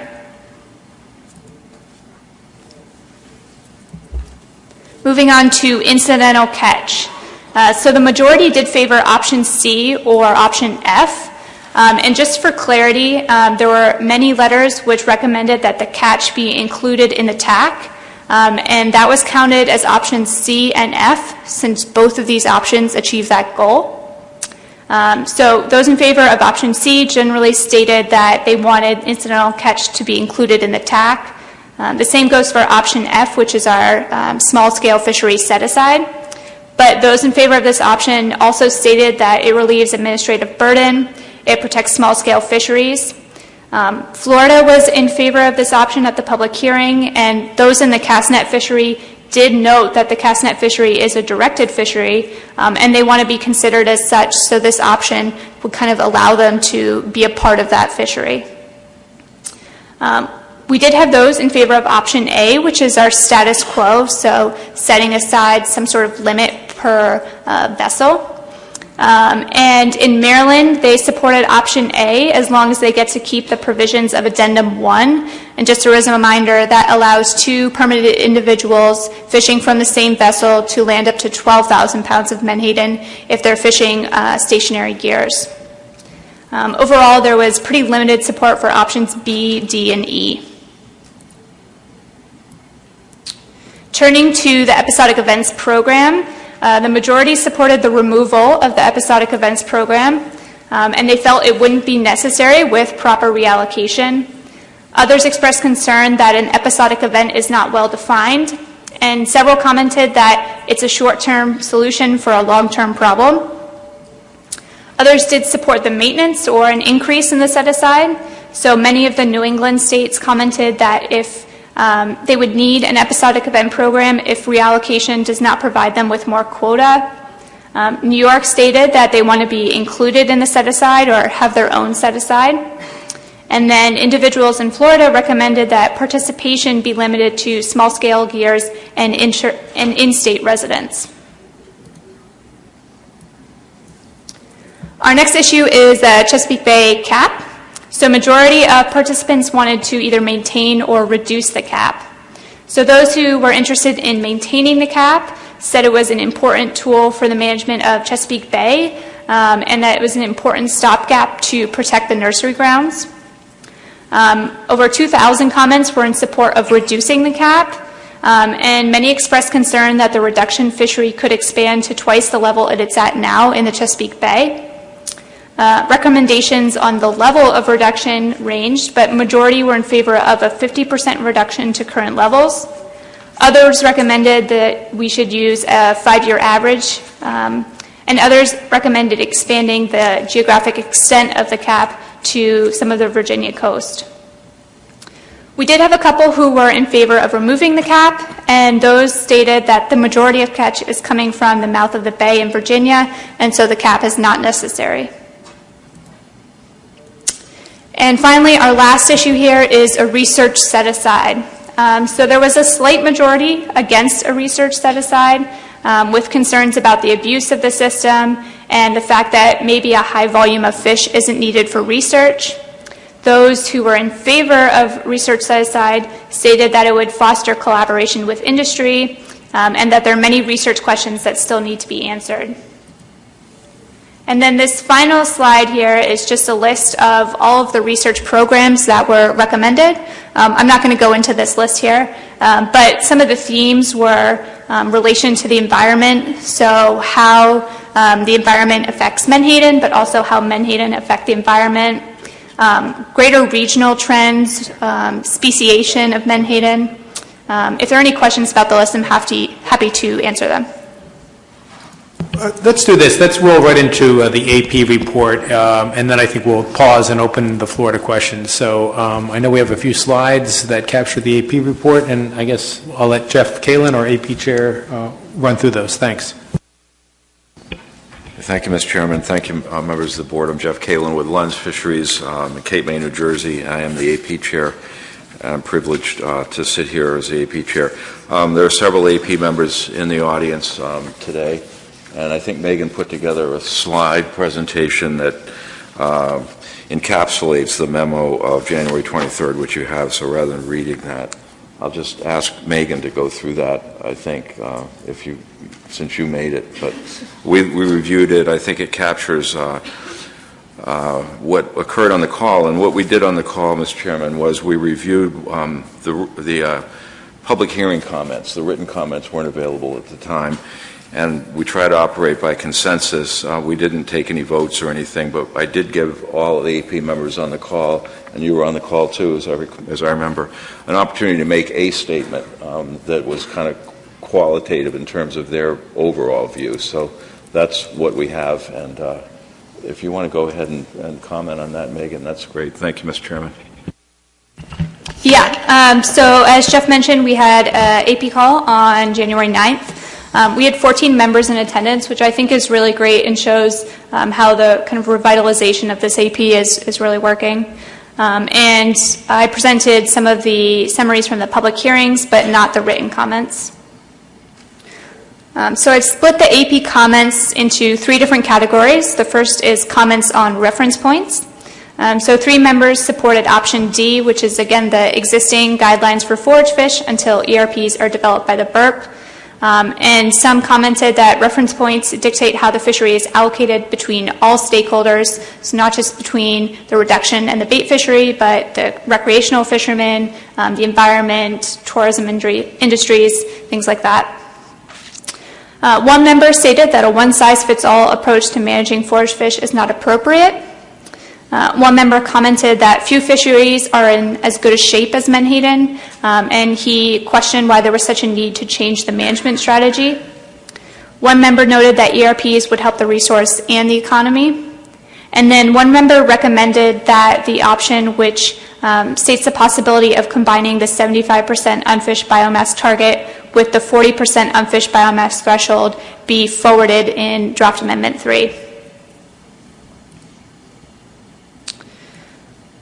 The next set of comments are on the allocation. So 3 members highlighted the need for a longer allocation time frame with historic fisheries in New York and New England, and that those should be recognized. 2 members supported option H, which again is our allocation strategy based on the TAC level, and noted that the fishery needs to be made whole again, and then additional quota can be distributed to the bait sector. 1 member supported option B, which is our state-specific quotas with a fixed minimum, and option D, which is seasonal quotas, and commented that quotas should be reserved for seasons when it is most needed. And 1 member just supported reallocation in general. And then just some other comments. There were 2 recommendations for Draft Amendment 3. There was a recommendation that a table be added to Draft Amendment 3 which compares the various reference points on a common currency. And there was a recommendation that a table be added to Draft Amendment 3 which summarizes catch by state, gear type, and year. And with that, we'll take questions. Great. And before I open up the floor to questions, I do want to note that I was on the AP call, and I really am impressed with both Jeff's stewardship and the thoughtful comments offered by the members. So thank you to Jeff, and through you to all the AP members for their contribution. And I'd be remiss if I didn't note that Megan, once again, really did an outstanding job coordinating all the public hearings from Maine to Florida. You know, we're a large board geographically here, and she attended and conducted many of those hearings herself, and then in remarkably short order pulled everything together for board consideration today. So again, to her and other staff members who lent their assistance, we extend our appreciation. With that, I will open the floor to questions. We're not in comment mode. We're about to go into comment mode, but we're not there yet. So at this point, are there any questions for Megan or Jeff on the public review of the public information document? Yes, Rob O'Reilly. Thank you, Mr. Chairman, and thank you, Megan. Thank you, Jeff. I know it's not available, I suspect, but you know, the public had quite a few comments. It looks to me about 358 written comments, and then the rest were form letters style. It would probably be good as we go along if we had a one table that showed all the majority, and I know there were a couple that were close, but generally there were some real good majority elements there. So as we go through, we can turn to the technical committee, turn to Jason, and get some advice on, for example, what is really practical and what is not. So I'll just take one. I know in the hearing that we had in Virginia, there was some clamoring for using data as far back as we had it. Let's use data back into the 50s. And then there was one for let's use data back to 1985. I really didn't have much to say until the end of the meeting, but I did point out then certain parts that had to be looked at, such as when do we really think the data are suitable to look at this allocation question. And I know there's some recent gaps in recent years that we have from New York, and I guess also Florida had a situation. We have that, but in general, that's not a deterrent, as in some of the earlier years when you go back and you realize that you can't assume that if you're missing data that it's missing data for all. There's not a systematic omission of data as you go back. So that would be one thing to look at. It'd be nice if we could go through these as we proceed, Mr. Chairman, and kind of keep that approach. And so, Megan, I don't think you have that type of table for us to look at. I don't know, but it'd be good to, for those of us who kept notes, we can sort of simulate that as we go on. So that's my question. So if I'm understanding the question, Rob, I think you're asking for a table that shows kind of the majority vote at the end. And when we move into our discussion for tasking the PDT on what should be included in Draft Amendment 3, I have slides that show just total what the votes or counts were for each of the options, and then some questions to kind of help prompt that discussion. So hopefully that will help answer your questions, and I can provide a bit more information as we go on, for example, years of data and what might be more reliable than other years.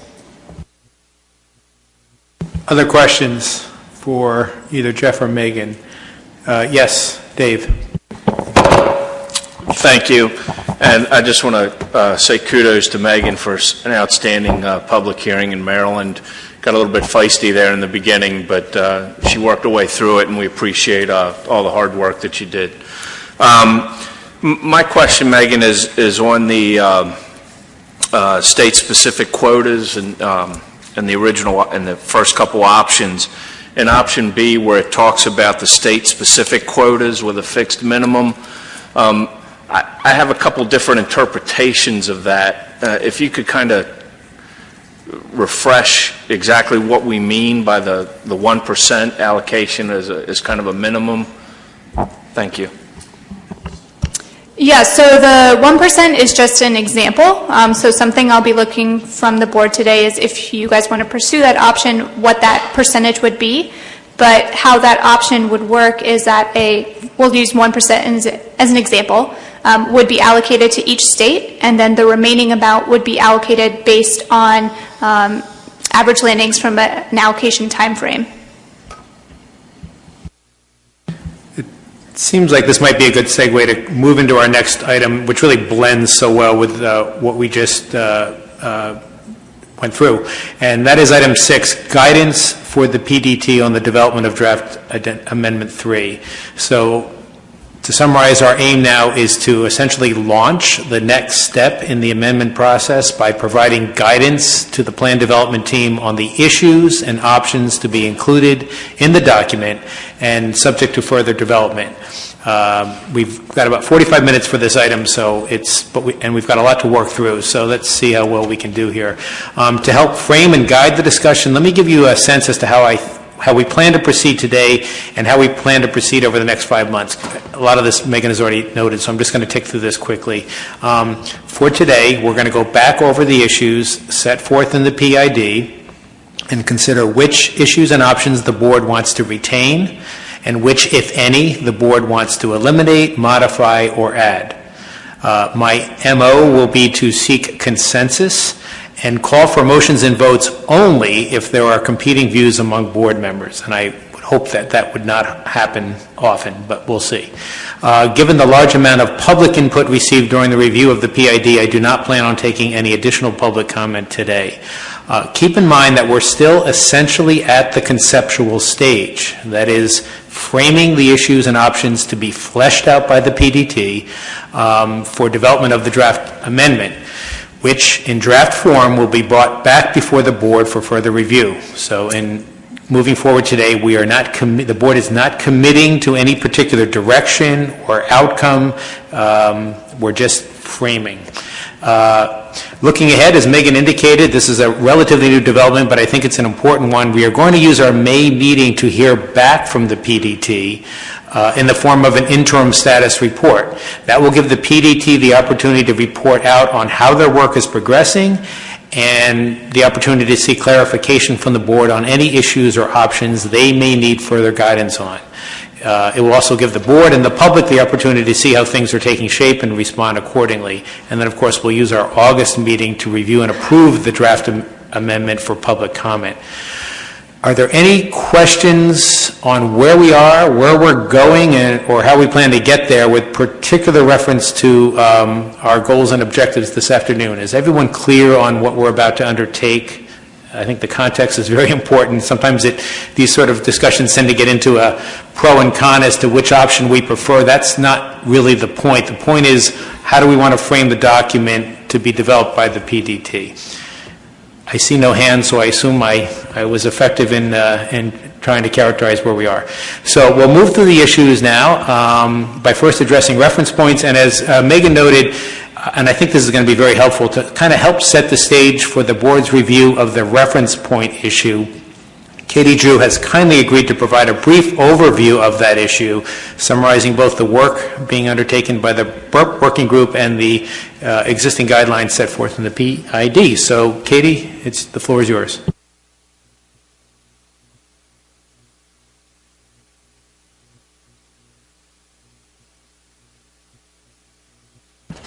Thank you, Mr. Chair. So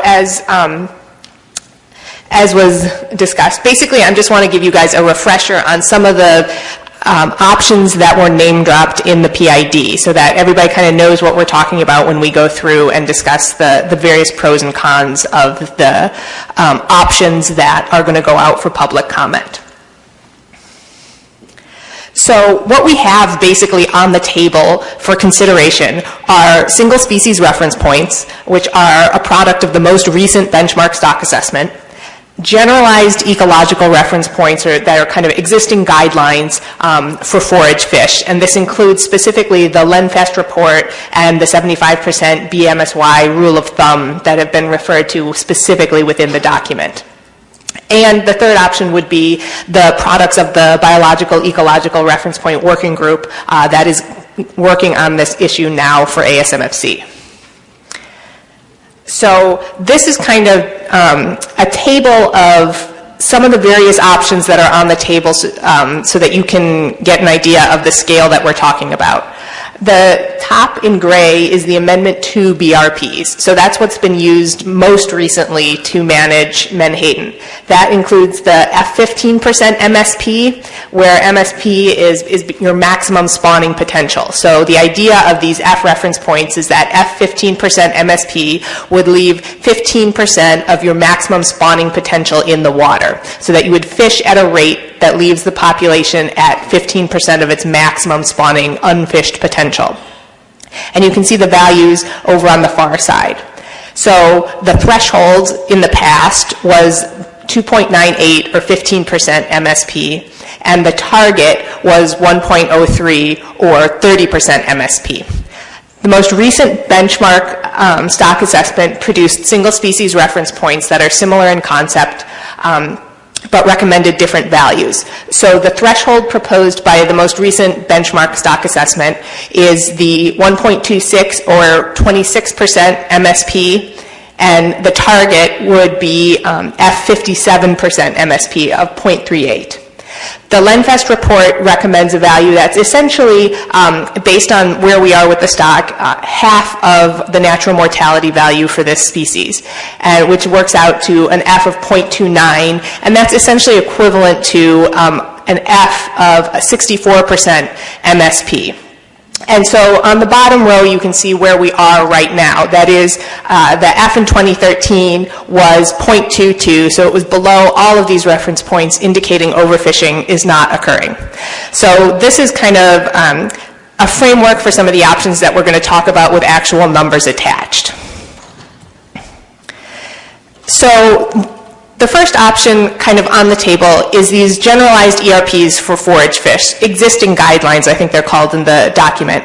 And where they come from is essentially a meta-analysis of ecosystem models. So a suite of ecosystem models such as EWE, that is EcoPath with EcoSim, Atlantis, a few other options, were run for multiple different forage species, multiple different ecosystems. So some of these studies looked at Menhaden in the Chesapeake Bay, but they also included things like sardines in California, anchovies, throughout the Pacific and the Atlantic, the North Atlantic. A number of different species and ecosystems were analyzed together.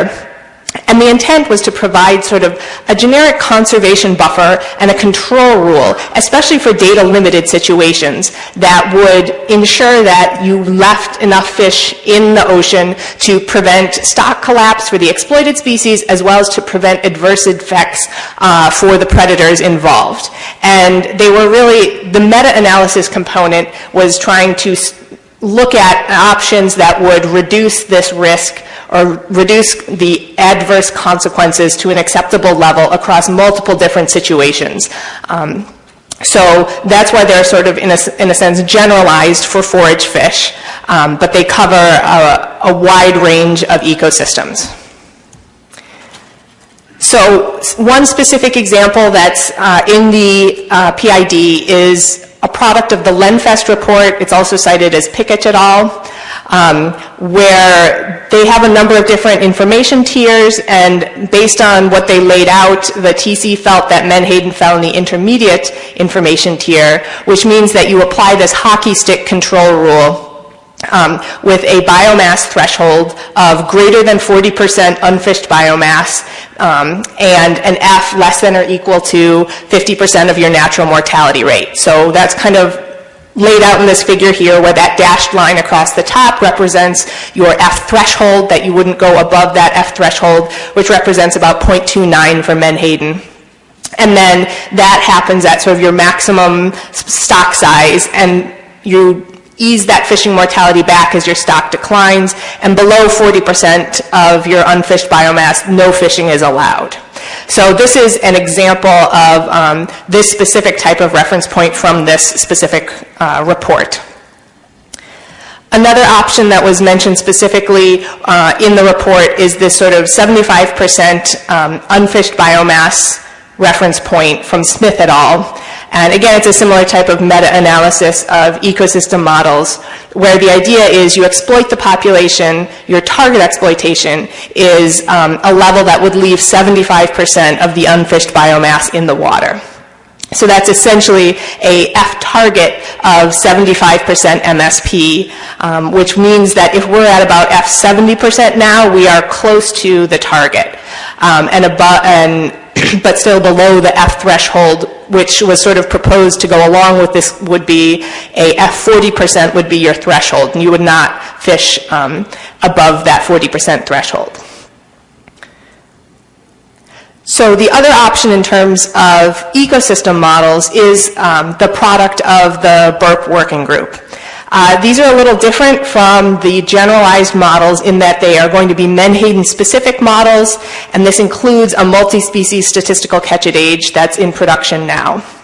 And they're intended to really allow trade-offs, or the evaluation of trade-offs between Menhaden quota, predator biomass, and levels of acceptable risk, so that the board could say, we're willing to accept a certain level of risk of overfishing in the stock, we want to accept a certain level of risk of overfishing our predators, or of predators not having enough prey at different levels of risk, different levels of quota, and be able to actually evaluate the trade-offs from that perspective. So as a reminder, we had an ecosystem management objective workshop in August of 2014 that laid out some of the board goals for ecosystem management. And that included the goal of sustaining Menhaden to provide for fisheries, sustaining Menhaden to provide for predators, and providing stability for all types of fisheries. And these types of reference points all essentially meet these goals, that they are intended to provide Menhaden to fisheries, provide Menhaden to predators, and provide kind of a stability and understanding of how these rules will be applied. But there's a variety, sort of pros and cons to each approach. So the pros of the generalized model obviously are that they're available now, that this work has been done and it's been peer-reviewed, and they're available for management use now. The BURP products will not be available until 2019. They will be peer-reviewed, but they're still under development. The generalized models also include birds and mammals in there. They're very comprehensive ecosystem models. The BURP products that will be used for management focus on the major finfish predators. We will have a ecosystem type model, an EWE model for Atlantic Menhaden, but it's intended to be more of a complement to the actual models that will be used for management purposes. So the generalized models do include specifically birds and other marine mammals, whereas the BURP products will not for management.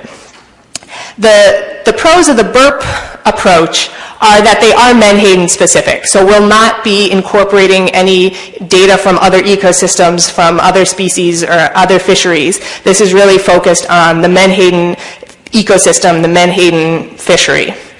And the other benefit of the burp working group over the generalized models is that they do allow those trade-offs, to be able to say this level of Menhaden quota is going to result in this level of striped bass biomass, of weak fish biomass, so that you can compare the effects of increasing or decreasing your Menhaden quota on the predators that you're interested in, and then evaluate what is worth it, essentially, in that level of trade-off, as well as being able to specify the level of risk that you are willing to accept as a board. The generalized models essentially have their level of risk and of trade-off already baked in, and there's not a way to adjust that, or not a way to quantitatively evaluate those effects. So this is kind of just a general overview of some of the things you may be wanting to think about as you go forward with these options, and I'm happy to take any questions about the burp products or some of these other options. Thank you. Thank you, Katie. Questions for Katie? Rob. Thank you, Mr. Chairman. Thank you, Katie, and the way you presented that is very elegant, so thank you.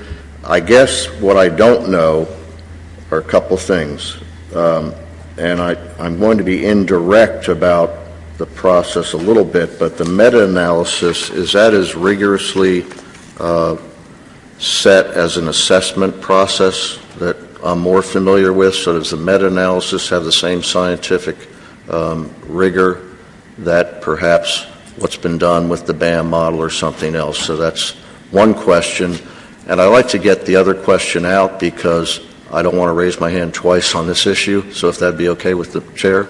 Sure. Okay, thank you. So the other question is, has the technical committee changed its recommendation concerning the use of the LenFest or the LenFest derivative models for Menhaden, and whether they have or have not? Is that extra work? Is there any diversion there, to moving to something like that as an interim approach? So I hope that's enough to be understood.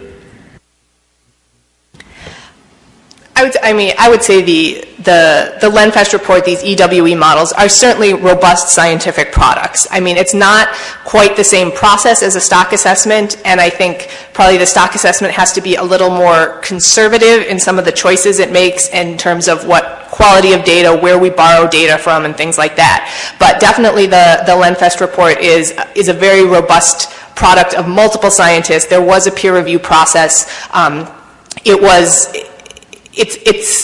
The TC hasn't changed its recommendations, which is that it's not like we feel this is garbage science by any means. I think we do feel this is good science. But with Menhaden, I think we can do better.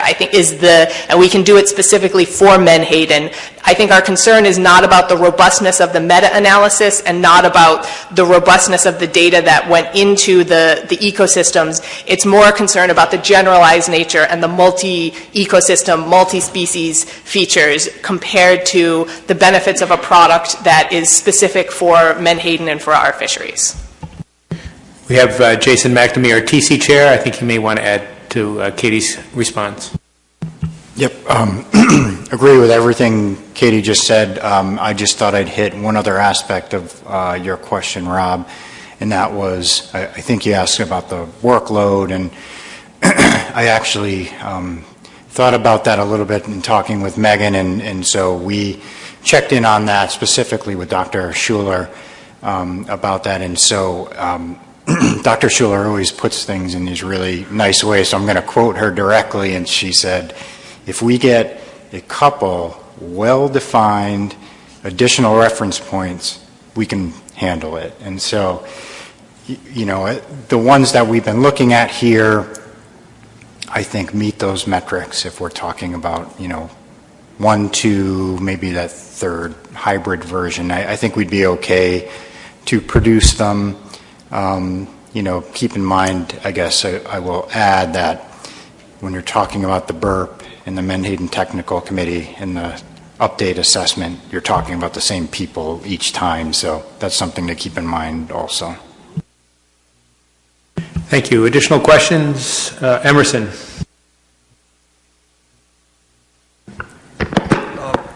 Thank you, Mr. Chairman. I have two questions, if you will, please. One for either Katie or Jason, the other one for Jeff relative to the AP.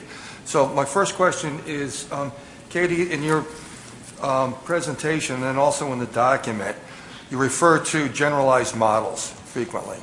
So are those generalized models in that they're general for a lot of different species, or are these generalized linear models that are being used? Or are they generalized linear models that are being used for a general assemblage of species? That's my first question. Sure. The models themselves are very broad in scale. So I would say the reference points are what's generalized in that they come from a meta-analysis or a combination of multiple different models, but each model was built for a specific system. So they would build a model for sardines in the California current. They would build a model for Peruvian anchovies and these kinds of different ecosystems. There was a model for Menhaden in the Chesapeake Bay. So it's specific to an ecosystem, which is obviously a huge issue in and of itself, a huge question in and of itself. But then those results from those multiple different models and multiple different ecosystems were combined to create a rule that could apply to a number of different forage fish situations in general that you might have a data poor situation or couldn't have a specific model for. So I think the reference points are sort of generalized in the sense that they're meant to apply across a broad forage fish species without concern for a specific ecosystem. And the models themselves that were built to support this larger analysis are specific to a variety, each individual ecosystem that it was built for. Does that answer your question? Did you have a follow for Jeff? Yes. Jeff, in your presentation, you mentioned providing some tables to show, and I think your term was in a common currency, right? What the different options will result in. And then Katie had a table that she showed relative to the different reference points. Is that the type of thing that the AP was looking for? And if so, I would encourage these things to be in the next iteration of this document. Thank you, Mr. Chairman. Thanks, Emerson. Yeah, I thought Katie's table was good. It still has the values, it has targets in terms of percent, F rates and so forth. But I think our discussion at the AP, and this I think was really kind of a consensus outcome, was it would be helpful to have projections in metric tons around those values. I think I just heard Katie say that that's something that the TC was going to be doing anyway, and that's exactly what we were talking about, because it's really hard to know in output where we are now with all these various reference points, and how do you shift from MSP to unfished biomass. So I think the AP was looking for some numbers too. I don't know if that's possible or not, but and there was broad agreement. People from different parts of the political spectrum felt the same way in our AP, I think so.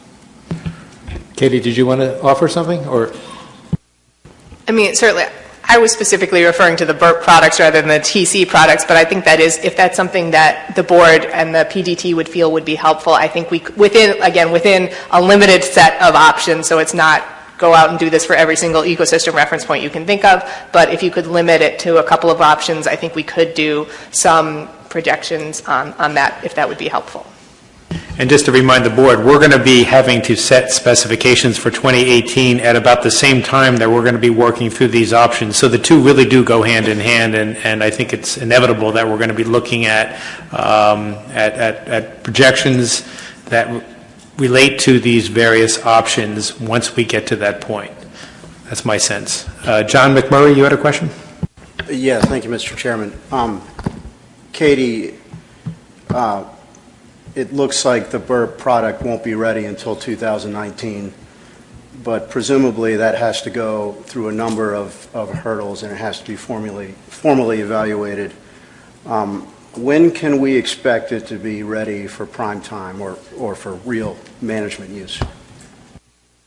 The 2019 timeline does include the peer review process. So in 2019, it's intended to complement the most recent benchmark, the benchmark assessment for Menhaden, so that they can come through together and you'll get management advice for both of those together in 2019. John? Thank you. Just a quick follow-up. So if we do utilize rule of thumb interim BRPs, there's no real trade-off, right? I mean, they would not impede the work of the working group, nor would they push the timeline back at all. No, as long as you're picking stuff that's already existing, then it would require minimal additional work for the team. Thank you. Good questions. Further questions for Katie or anyone else up here? Seeing none, I think I'm going to turn it back to Megan. And Megan, if you want to walk the board through the issues starting with reference points. So now we're at the point of really looking to make sure that the board is comfortable with the issues that the PDT will be taking up for development, beginning with reference points.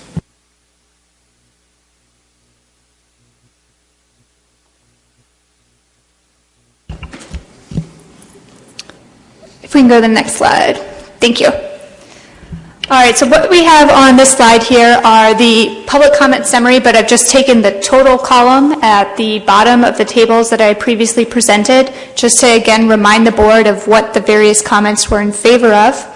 And then I've put some questions up on the screen for the board to hopefully prompt some discussion. So some of the questions are, which of these options should be included in the draft amendment? Are there any other options that should be added? For example, the Osprey ecosystem reference point that was newly proposed as a part of the public comment process. If the board is interested in some of these existing guidelines, which Katie was just talking about, which guidelines would the board like to pursue? So again, we have kind of these three options that are on the table now. It would be very helpful for the board to kind of pick out some of the ones they're most interested in pursuing. Okay, thoughts, comments? Yes, David. I'm not prepared to tell you which ones to use, but I did have a question that might be something beneficial for folks to look at. You just asked the question I wanted to ask a moment ago about what do we anticipate these impacts to be if we change the reference points that we're using now. Whichever ones we do, I do think it will be helpful to preface it by, if you do change, this is what it's going to mean, at least qualitatively. It doesn't have to be super specific, but if you go from this option to that option, this is going to potentially be a 5, 10, or 80% reduction from what they're catching now, something along those lines. Thank you. Thank you. Comments, thoughts, suggestions for how we should proceed on this issue? I would remind the board that options A and B in the PID both ended with the line, the Burke Working Group would stop their work and turn to something else. So as we think about this, I'll just sort of pose the question, is there any interest on the part of the board in calling upon the Burke Working Group to cease and desist in their efforts to try and develop the multi-species modeling approaches? If so, let's get that out there. If not, we could probably, just on that issue alone, kind of winnow things down a bit. Trying to ask some leading questions here to try to get things going. So again, it seems like the options as I see them are to sort of look at our current single species approach, compare that to an interim guideline approach, and compare that to to the ultimate outcome that the Burke Working Group might be pursuing. My sense is that that's sort of how I see this issue framed, but I do understand John's got a comment or question, so go ahead, John. Well, I just had a question, about, I know some of these have status quo put right into the PID. This one, I was assuming, was the single species reference point. Isn't that status quo? Does it not, could we take it out? We had support for keeping that in the amendment. I just wanted to make sure, does that have to be in the amendment? Because I was working under the assumption that it did have to be there. Yeah, I mean, that basically is our status quo option, so I think that would remain there. I think the question is really if the board wants to remove option B, which is go straight to the existing guidelines and have the BURP stop work on the Menhaden specific ecosystem reference points. What's the pleasure of the board in terms of how to proceed? Cherie. Yeah, I think that there's just general conversation about the issues with the Lenfest report that continues to not only lead this board, and I'm a short timer, so I could be misspeaking for some members, but also the public comment seemed to be very widespread to move forward with ERPs. So my recommendation would be to remove option B out of these three. Dr. Duvall, did I see your hand up? Thank you, Mr. Chairman. I was just going to make the same suggestion as Cherie to just remove option B. Thank you. Let's try and do it this way.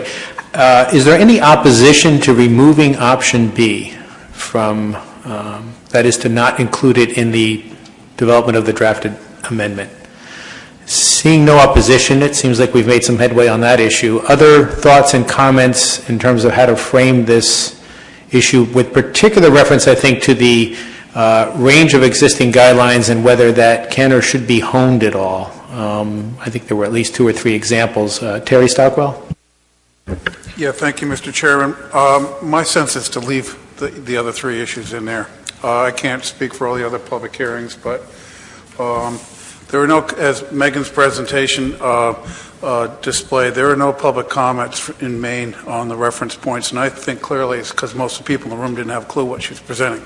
So, and I don't think that's I don't think Maine was unique. So I think as we collectively have work to do to help our fishermen and our public members understand what this means so they can make more informed. The more choices they have, I feel more comfortable about, and I would be against whittling down this list anymore. Thank you for that. Emerson. Thank you, Mr. Chairman. Yes, I would agree with what Terry just proposed as well. Okay, so I have removing option B and retaining option D as a full Monty, so to speak. But again, those are just suggestions, and I'm looking for comments on those suggestions, hoping to achieve consensus in terms of the pleasure of the board. Are there any other thoughts, pro or con versus, or relating to any of the suggestions that have been made so far? Seeing none, I guess I'll turn to Megan and see if you think that's enough guidance for the PDT or whether you feel there's a need to do more. I say we'll take this guidance for now, and we'll see how the PDD is doing, and in May we'll report back, and if we need to gather further comments, we can do so. So we're about to move on to allocation, but before I do, I just want to make sure, are there any other thoughts or comments on the reference point issue? We're going to obviously be coming back to this often, so this is by no means a last chance, but it's the last chance for today. David Borden. Thank you, Mr. Chair. I just want to understand what your sense of timing is. We don't have much time to deal with all these issues today, obviously, so we're going to deal with whatever we deal with, and then we'll get a report, and then we'll continue the development at the next meeting. Is that? That is correct. I anticipate this is going to be an iterative process, and we'll get our head of steam going today, as we are now doing, and we'll see where we are in May, and take it from there. Okay, let's move on to the next issue. Megan? So our next issue is quota allocation, and again, I have a table with the total public comments in favor of each of the options, and then just reminders of other allocation methods that were recommended during the public hearing process. So the questions are, which of these options should be included in the draft amendment? If the board is interested in option E, which is the regional quotas, or option G, which is the fleet capacity quotas, it would be very helpful for the board to specify how many fleets or how many regions And then, is the board interested in pursuing soft or hard quotas? Okay, the floor is open for discussion, comments. Do you like the suite of options as presented? Do you want to make any suggested changes? Let me go to Steve Train first. Thank you, Mr. Chair. I have a question before we go out with this. We've talked about changing the timeline on how far back we go. So if we go to an option like H and further along we decide to go to change the timeline, would that change the timeline in option H, or do we have to stick to the years we chose in this? If I understand your question, Steve, so it would be kind of or what I envision for draft amendment 3 is kind of a mix and match. So you would pick your allocation strategy and you would pick your allocation time frame, and the goal would be to have some sort of table in draft amendment 3 that would show you what the result of those two mixings would be. And we would do that for every combination of allocation strategy and time frame. Steve, did that answer your question? Yes. Thank you. Terry? Yeah, thank you, Mr. Chairman. Megan, on section G, under the fleet capacity, on the medium capacity fleet, my comment is purse seines need to be added into that category. State of Maine has a number of small purse seiners, 35 and 40 feet. I would not consider them large capacity.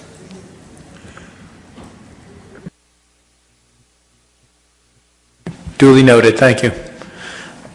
Additional comments on the suite of allocation options that we would ask the PDT to further develop. Rob O'Reilly. Thank you, Mr. Chairman. I want to follow up on Steve Train a little bit. So option H is one that I made the motion for in Maine, and it's really not tied to a timeline as much as to a restoration of where the TAC was before the 20% reduction. And, you know, there was not a lot of time to say everything, but obviously one thing behind option H was this board at the summer meeting came within an eyelash of pretty much reinstating that 212,500 metric tons by 1%, which the 1% represents the set aside, or the the episodic set aside. So that really was the driving force, I think, of anything else. That it was, I think all of us remember that nice day in August, and that was why in Maine the impetus for that motion. But it is tied to that situation prior to 2013 when we started on the 20% reduction. So thank you. Thank you. Additional thoughts, comments? Nicola. Thank you, Mr. Chairman. I would suggest that the board consider removing option C coastwide. I struggle to see how that would be an effective management tool for the fishery, given the timeline of the different state fisheries, perpetuating a race to fish, etc. And based on the level of comment supporting option H, I would at least suggest that we consider removing that option, the allocation strategy based on the TAC level. It had very limited favorable response, and the negative response to it suggested that it could encourage the board to set a TAC higher than the science dictates, and that's not a public perception that I would hope to perpetuate. So let's take those one by one. There's a recommendation to remove option C, the coast-wide option. Thoughts on that? Is there anyone opposed to removing that from the document or from further development as an option? Seeing no hands, I'm going to take that as a consensus agreement on that recommendation, and that will be taken out. On the next issue, removing option H. Do we have thoughts on that? Yes, Kyle. Yeah, option H is really status quo, and I think that needs to stay in there. I I think most people don't even understand that that's the way we're doing things as far as a lot of the comments go. So I do think we need to leave that in there as far as status quo statement. Interesting perspective as to whether or not it constitutes status quo, but I'll leave it at that. Rob? Seriously opposed to removing option H, and again, one of the main reasons that option is there is because in August we were just about there. I don't want to go into how it didn't happen, but I think everyone should remember that the 10% would have passed, except for maybe some unforeseen circumstances there. And then we got into to use the word twice today from someone else, a quagmire, and we didn't get out of it until we got to Maine. But I think that even from the first allocation subgroup meeting that Robert Boyles chaired, even at that time, part of the discussion that first meeting, even the second meeting, was there needs to be some consideration of what is meant by allocation, because truly we were looking at a reduction and we weren't back to where we really could look at an allocation system the way we should, which is fair.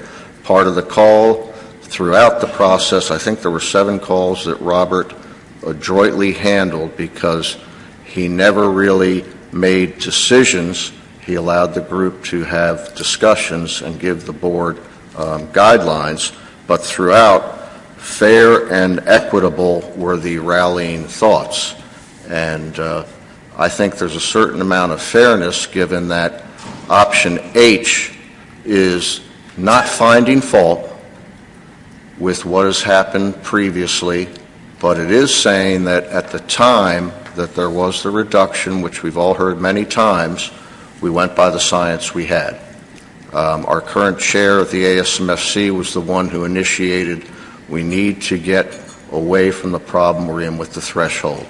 From there was a cascade that lasted about a year, and so here we are today, and I think fairness says that option H should be in this draft document. And I think that the technical committee, if you heard last meeting, there was information from our board members that when on earth have you ever seen a situation where a 5, a 10, a 20, a 30, a 40% increase does not risk overfishing, does not risk anything. 6.45% was settled on, so, I just can't fathom taking this option out. Thank you. Thank you. Emerson? Thank you, Mr. Chairman. I don't really see option H as status quo. I see it as a variance of status quo. I thought that option A was actually status quo. Maybe we can get some clarification on that, please. I have an opinion, but I'm going to let Megan offer hers first. Thanks, Bob. Option A is technically status quo, so that would maintain state-by-state allocations. Option A is, I'll say, a twist on that, where you maintain it up until the 212 metric tons is achieved, and then you would add variation onto it. Yeah, that's my take. I didn't mean to be coy there in tossing it to Megan. I just really do feel that option A is intended to be status quo, and option H is proposed as a variation on that. That's my take. So on this issue, and I do want to try to work through this particular issue before we address any others, it's been suggested that option H be removed, and there's been some opposition to it, and in fairness, if there remains a difference of opinion, we may want to vote on this issue. I don't anticipate there being many other issues that we're going to have this kind of that will end up at this place on, so we'll handle it as the board sees fit. Dr. Duval. Thank you, Mr. Chairman. And just to address the point that Nicola brought up, that there's a perception that option H would actually allow for an exceedance of the TAC. I think it's the language that's used to describe this particular option, because as I look at it, the wording is that when the TAC exceeds 212,500 metric tons, then you would do these things, which makes it sound like it's not what it's really trying to describe is that when the scientifically supported TAC coming out of whatever next assessment goes above 212,000 metric tons, then you would consider potentially one of these other strategies that are laid out in here to allocate any TAC that is above that. I think it's the way this alternative is being written up that makes it sound like, hey, we're just going to exceed the TAC and then, we'll allocate some things around that. I think that's what's probably leading to some public misperception that this would not be, under this strategy, that a TAC would not be scientifically supported. So I think it's in the way that it's being described. And I know I'm not being very clear, but I'm just starting to warm up right now, so I apologize, Mr. Chairman. We like it when you get warmed up. Robert. Thank you, Mr. Chairman, and I'll try not to repeat what Robert Riley said, but as chairman of the allocation working group, I recall specifically the conversations about this, and as I read this, what this option intends to do is get everybody invested in growing this resource.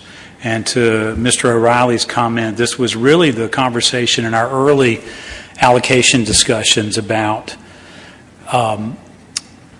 is this an allocation or is this a reallocation? And we've received comments and testimony. People still reference the difficulties of those cuts that we took in 2012. I think for the purpose of getting robust public comment, I would certainly move to keep it in and support keeping it in. Thanks. So before we go to a motion, which we might or might not need to do, Terry, you had a comment? Yeah, thank you, Mr. Chairman. Although this alternative may not be my preferred, I'm strongly opposed to removing it at this time. We may be able to mix and match with some of the other alternatives when we get together in November, so I hope it's the sense of the board to keep it in the document. So, Nicola, it's your prerogative. Based on the conversation that's taken place, if you wish to make a motion to remove, you're welcome to do so. If you wish to defer to the others on the board who have urged against that, it's your call. I'll certainly defer on this issue, but I would suggest that the plan development team look closely at the language that's used to describe it here and maybe look to provide some additional justification for it, such as Rob has discussed today. Thank you. Thank you. Good discussion, I think. Other issues, other comments on this? Yes, Roy. Thank you, Mr. Chairman. I would like to take another look at option B, state-specific quotas with fixed minimum. The example was given of 1% of the coastwide TAC. When we have a report released to the public for comment for this amendment, I think we would be wise to put in some firmer numbers in there, and whether it's a single value or a range of values. I suspect a range would be most useful, so that the public can see specifically what we're talking about and how it will affect individual jurisdictions. Thank you. Thank you. I'm sorry, Eric, did you have your hand up? I wanted to comment on option H, but we've moved on from that, so thanks anyway.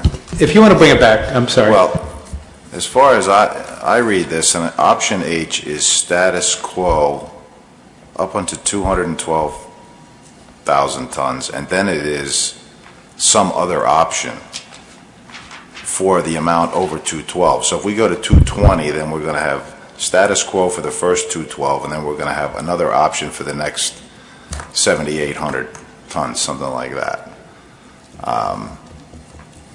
To me, there's really no, for me, if I go to 2012 from where we are now, I get 5,000 pounds. I mean, there's really, I have a very hard time supporting H staying in the document because I think it doesn't do anything to accomplish any kind of reallocation. I think it's inequitable. And although I thought we had moved past that issue, if you wish to make a motion to remove it, you're welcome to.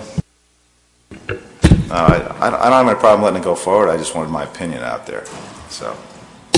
Fair enough. I saw Dave Blazer, your hand. Thank you, Mr. Chairman. I also thinking about offering to eliminate option E, the regional quotas.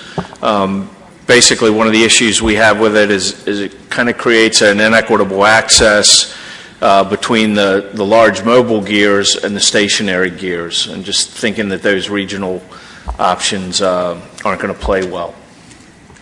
Thoughts on that suggestion, removing the regional quota option? David Borden. Yeah, I support that suggestion for exactly the same reason. Are there other thoughts on the proposal to remove the regional allocation option? Terry Stockwell. Yeah, thank you, Mr. Chairman. I'm opposed to it.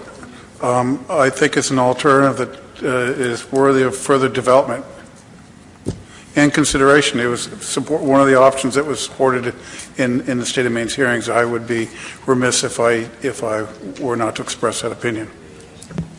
Duly noted. Cherie, did I see your hand up? Yes, thank you, Mr. Chairman. I agree with Terry. I think option E needs to remain as an option for consideration for some of the states that might not see as many fish coming up through on a consistent basis. Dr. Duval? Thank you, Mr. Chairman. Well, based on the comments from my colleagues around the table, I'm certainly supportive of keeping this in there. One thing that the PDT may want to consider is a hybrid of state-specific and regional. This sort of speaks a little bit to, I think, what we did for spiny dogfish, where we had some regional and then state-specific, and I know there's some history there, but that might be one hybrid option that would satisfy folks around the table. Thank you. Good thought. David, did I see your hand up? I did. I think mine was sort of heading in a different direction, but a different position on it. But if you were looking to get rid of the coast-wide and the regional, both of those together, then the seasonal might as well go with it, because at that point the states would be managing their own quota. However, Michelle brought up some good points. Okay, so let's stay focused on the issue of the regional option. We've had a couple of suggestions. I guess, Dave, I'm going to go back to you in a minute to remove it. There was at least one other board member who supported that idea. We can certainly do this in the form of a motion, but again, I want to, having now had the benefit of the board's discussion, go back to you, Dave Blazer, and see if you wish to make a motion on the issue. I won't make a motion. I think it's worth going forward and getting the comments at this point. Before I see Robert, your hand up, but Megan wants to offer something. Perhaps if it's the states, or the more New England states like Maine and New Hampshire, and maybe Massachusetts, I'm not trying to speak for you, or who are interested in regional quotas, kind of taking Michelle Duval's suggestion, do a regional quota for the New England states, Rhode Island. We can discuss if you're included in that or not, and then state-specific quotas for everyone else. I'm just throwing it out there as a compromise. We had a thumbs up on that. Robert Boyle. Yeah, thank you, Mr. Chairman. You know, the allocation working group spent a lot of time developing these options. I would just, Megan, don't hate me, but I think it's important. There was a lot of thought, a lot of discussion, a lot of back and forth of developing each of these options. I think it's important that we develop them further with seeing what the public has to say about this most important issue. So not to throw water on ideas, to toss ideas at this point, but I think this is a critical issue. A lot of time, a lot of effort, a lot of emotion and intellect went into developing these, and I think it's worth considering getting public feedback on each one as they are written. Thanks. Thank you. So, Rob. Thank you, Mr. Chairman. I think one of the difficulties is that we don't have quantification. And so I know that Roy Miller was talking about option B. If I can slide back for a second. We took that at face value just to look at that, and we did 1%. That's 53 million pounds. So if everyone gets 1%, it's 53 million pounds. New Jersey, Virginia, and Maryland a little bit help subsidize that. All of these options probably would make a little more sense if each state or each region or north to south, however it looks, were quantified. And, that's been done. My staff did that, and it does help out a little bit. So that might be part of the situation when you're looking at these different options that next time around will help a little bit. So thank you. Thank you, and that's consistent with my thinking, is that there will be a next time in May, and as the PDT has had the chance by then to flesh things out, put some, as you say, Rob, some numbers tie some numbers to some of these options, it may, in fact, surely will, better inform the board on how they look and whether the board remains comfortable keeping them in. So I do get the sense from everyone's comments and body language that probably best at this point to keep this together as a package and move it forward to the PDT for further development. But I'm just giving you my sense of what I've heard so far, and I'm open to other suggestions. Rob, you had a follow-up? A quick follow-up. The reason it's important for staff to supply this is there is confidential data embedded here, so you can't reconcile everything completely if you do it on your own, but you can come pretty close. Thank you. Cherie? Yes, considering what you just said, then I think we should move option C back in the coast-wide quota and leave that in there also. And that certainly is an easy exercise, right? So I don't see any problem with that. So if we move C back in, is that okay? I'm actually forgetting who exactly was advocating for removing it, but obviously a coast-wide quota will be very easy to assess. It's the entire quota allocated to the entire coast. It's about a 1-minute exercise, if I'm not mistaken, in terms of developing and presenting it. So I know I didn't want to do this, but we're now going back and revisiting a decision essentially we already made. Is the board, per Cherie's recommendation that she just made, is the board comfortable putting option C back in and keeping this whole suite of options under allocation together as a package for the time being? Is there any objection to that suggestion? Seeing none, I'm comfortable moving on unless there are any other comments or suggestions on this issue. I think this has been a very healthy and productive discussion, even though we sort of zigzagged a bit, but I think we ended up at a healthy place, particularly given where we are in the process. David Bush? Yeah, so we'd mentioned earlier there about possibly quantifying some of the impacts of these. Now, given the large suite of options, is this going to be too much to quantify in the time frame, or does it need to be whittled down at least to be a workable chunk of things to handle?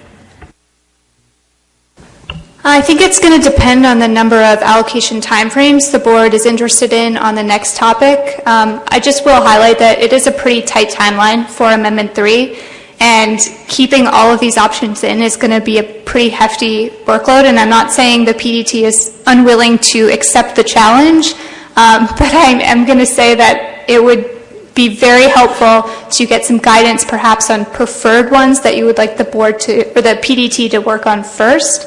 I don't know if we can do all of the analysis by May, but we can try. I don't think we want to revisit the same discussion. I think let's give the PDT the opportunity to give it their best shot. We'll see where we are in May, and we'll take it from there. I think if we weren't meeting in May and this was all going to head toward a culmination for our August meeting, I'd be much more concerned that we'd be in too tight it would be too difficult an exercise, I think, in one meeting in August to try to look at everything that's been developed and try to figure out what we need to go through. So let's move on with the understanding that we're going to have a better view on where things stand at our May meeting. As Megan just indicated, the next issue is going to be very important, perhaps, to try and winnow down a bit. So let's look at the next issue. Megan? Thank you. So our next issue is allocation timeframe. And again, we have the different public comments on the options we had. So some of the questions are, which of these options should be included in the draft amendment? If the board is interested in a longer time series, it would be very helpful for specific timeframes to be recommended. And just again, some of the examples that were given were 1985 to 2016, 1955 to 2016, pre-industrial, looking at the 1980s to 1992. In terms of the quality of data that we have for the different time series, I think we have pretty good data going back to 1985, and we can look at the ACCSP landings going back to 1955. I'm not sure I have the greatest confidence in those, or I would want to review those between 1955 and 1985 before kind of putting that out as what allocation will be based on, but that's something that the PDT could undertake if necessary. So this speaks directly to the issue that we just discussed, and that is how much of a workload is it going to be to try to develop the various allocation options. It all depends on how many time frames or time periods where the PDT is being asked to analyze, because each iteration is going to have to take a different data set, plug it in, and see how it looks. So that's why this is such an important issue to really try to think through. And for what it's worth, when I asked Megan what her ideal outcome would be from this meeting on this issue, she said 3 or 4 options would be a dream come true. So let's see if we can make Megan's dreams a reality. Robert? Thank you, Mr. Chairman. I'm ready with a motion if you'd like. I don't think we need a motion. Let's hear a suggestion, and if we need a motion, we'll take it. But let's hear a suggestion. Go ahead. I would suggest that we look at the weighted allocation and give 50% of the allocation be based on the 2009 to 2011, and the other half, the other 50%, be based on the 2012 to 2016 average. So clearly I take your suggestion as being one that would keep in the weighted allocation option, and with added clarity being 50% to the 2009 through 2011 period and 50% to the 2012 through 2016 period. Is that correct? Yes, sir. So with that on the floor as a suggestion, thoughts on that, and let's just, again, keep this as focused as possible. So we're on the question of whether we should keep weighted allocation in as a option under time frame, and if so, whether Robert Boyle's suggestion is the one that the board would support for the purposes of PDT analysis. David Bush? I like the idea of the weighted allocation, but I would ask, I don't know, if we only include these 2 time frames, how many states are that going to eliminate from having historical landings? I'll leave that as a rhetorical question unless anyone has an answer. Steve Train? Thank you, Mr. Chair. I have a similar sentiment to that question, but the other problem I have with this weighted time frame and weighting 2012 to 2016 so heavily is we already told everyone what they can catch under that time frame. You know, to base an average based on what we already awarded them doesn't seem like we're taking a long enough historical account. So I'd encourage that if we're going to use that 2012 to 2016, it gets a much lower weighted average than the previous years before it was actually awarded out. Thank you. Roy Miller? Follow-up question, Mr. Chairman. If we use the weighted allocation between 2012 and 2016, does that in fact include total landings, or is it just landings that counted towards the quota? In other words, do the bycatch landings count during that period? Thank you. It would include total landings, so anything caught under the bycatch provision or episodic events, in addition to those landed under the TAC, or the state's quota. David Borden. Thank you, Mr. Chairman. It doesn't trouble me to leave weighted allocation in the mix of ideas, but I'm totally opposed to those timeframes. Just going to get you right back into status quo. So we're crafting a public hearing document. I think the record is replete with numerous references to including a longer time frame. So I would think something going back to 1985 or 1980 up to 2006 would be an appropriate time frame to reflect those sentiments. Thank you. Okay, so we have an alternative suggestion for how to craft that weighted allocation option. Conceivably, we could ask the PDT to look at two versions, but the hope here is that we can try to hone in as best as possible. I realize how tough this is because we're not making final decisions, we're just trying to develop options. So with that, additional thoughts on how to, and again, if I could, just because I think it would be as helpful as possible to stay focused on one issue at a time. So on the weighted allocation option, Rob O'Reilly? Yes. Well, it's not going to fit everyone's situation, but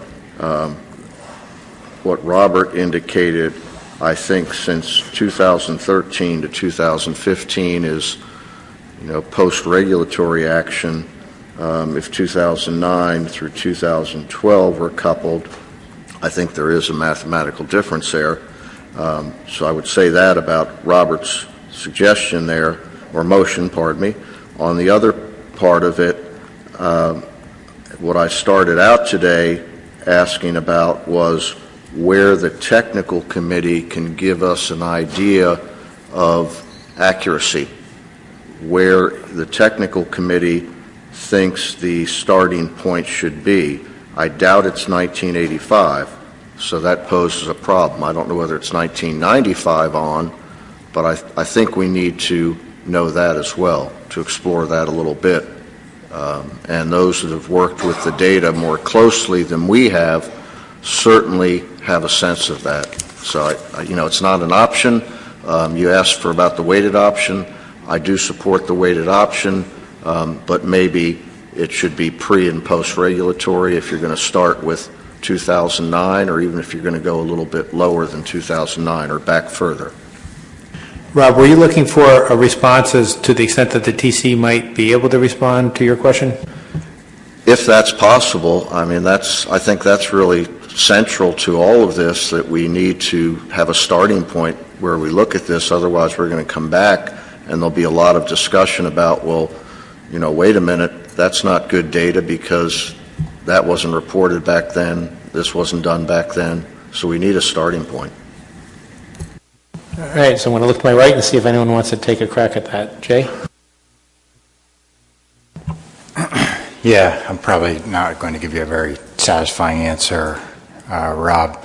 So it's a tough, I think what we'd have to do is go back and re-vet the data with the technical committee, because I think we have good records by and large in certain segments, and then there's other elements of the information that I think we don't have as good a sense of, and so I think it's something that would need to be hashed out explicitly. We've not done that since Amendment 2, so I'm not recalling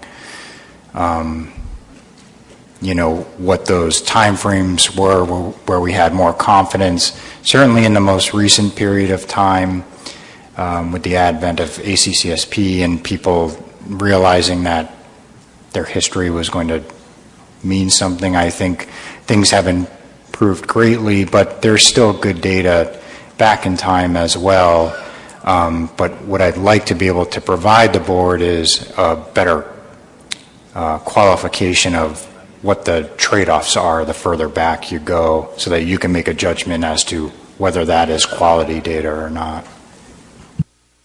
I'm about to go to Terry, but before I do, I just want to note another angle that I think is very important and relevant, and that is going back as far as 85 would include data from reduction fisheries that no longer exist. So I think that's something the board should be thinking about carefully. I think there's a possibility of standardizing the data, in essence, by identifying where those landings may have been attributable to reduction fisheries that no longer exist and removing them.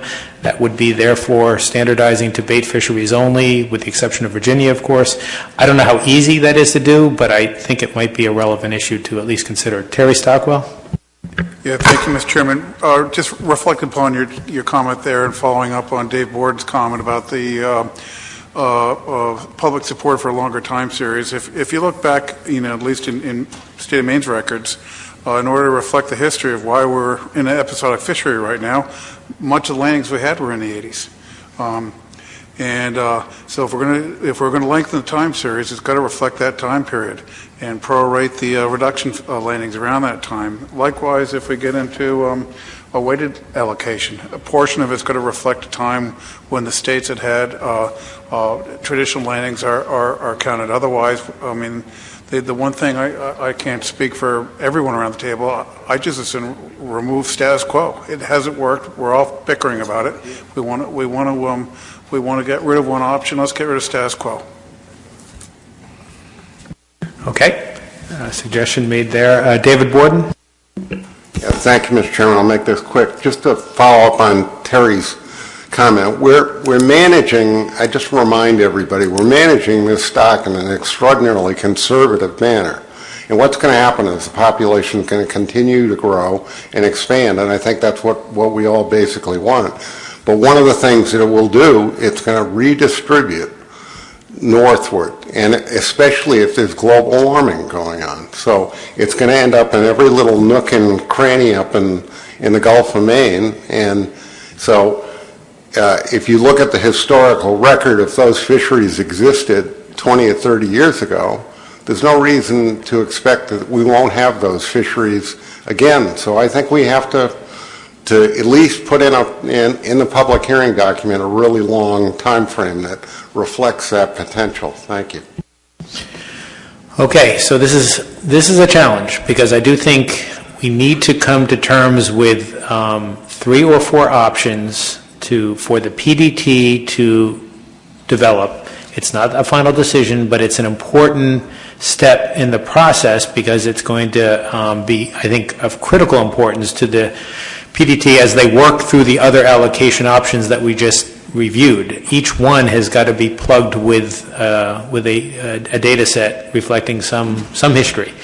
So I'm going to challenge the board and say I think it's time. I'd rather not get into motions and votes, although if need be we will, but we all know how those things can go. So maybe what I'm really trying to get at here is a sense as to what would be a fair and reasonable set of options that would bracket this issue from both a long-term historical sense, which I don't think anyone disagrees should at least be considered, as well as something more recent perhaps, and then perhaps something in between, 2 or 3 in between.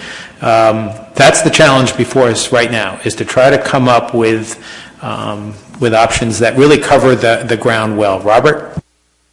Thank you, Mr. Chairman. I'm going to make another pitch for a weighted allocation, and perhaps I was too earnest in trying to specify the years, but I note the document says, notes that the most reliable bait landings data since 1985. So perhaps we might consider a weighted allocation time frame with half of the weight going to what we might call a long-term data set reaching back to 1985, and the other half a more recent time series.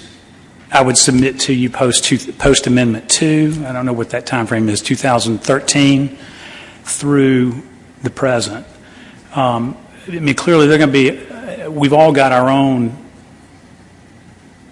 fish to fry here, but I think it's important that we keep my effort. Thank you. So that was a new version of a weighted allocation proposal. Dr. Duval? Thank you, Mr. Chairman. I certainly support that. I was just going to follow up on Terry and say, if we're looking to narrow this down, I would support removing options A and B. I mean, A is not working, and B, we've had lots of, well, I think a good amount of public comment not in support of keeping that in. I recognize that there are some jurisdictions for which they have the greatest confidence in these most recent years, but I think we could encompass that with option D, with a weighted allocation using something that Robert described. Thank you. So although it's somewhat awkward to consider removing status quo, since typically with any proposed management action, you always offer status quo as your baseline, and then you work from there. I get the point, and I think we are interested in trying to winnow down. So per Dr. Duval's suggestion, what does the board think about removing options A and B? There seems to be a lot of heads nodding in agreement. Not working, need to change, therefore remove them. Is there any objection to removing options A and B under the allocation time frame issue? Yes, Steve Hines. Frankly, I don't think anything that's in this section of the document is going to work for us just because of the problem we have with our data, time series. But certainly option B is a little closer to a real fishery for us. So I would be opposed to taking that out of the, New York's become a sanctuary state for Menhaden. I really want to remedy that situation. Dennis Abbott. I'm glad things are getting humorous. I know that you're a very smart fellow, Robert. So I'm going to ask you a question, a rhetorical question. What would we all do if we just landed in this boardroom with nothing in front of us, no historical records? How would we divide up the Menhaden population amongst the states? And that's somewhat truly where we should be at this point, because things have changed. It doesn't make sense that the state of New York can only catch a handful of fish, as an example, or that the state of Maine, who needs bait fish, has fish off their coast and has no allocations and have to go begging to the state of Virginia to get £1 million to keep their lobster industry going.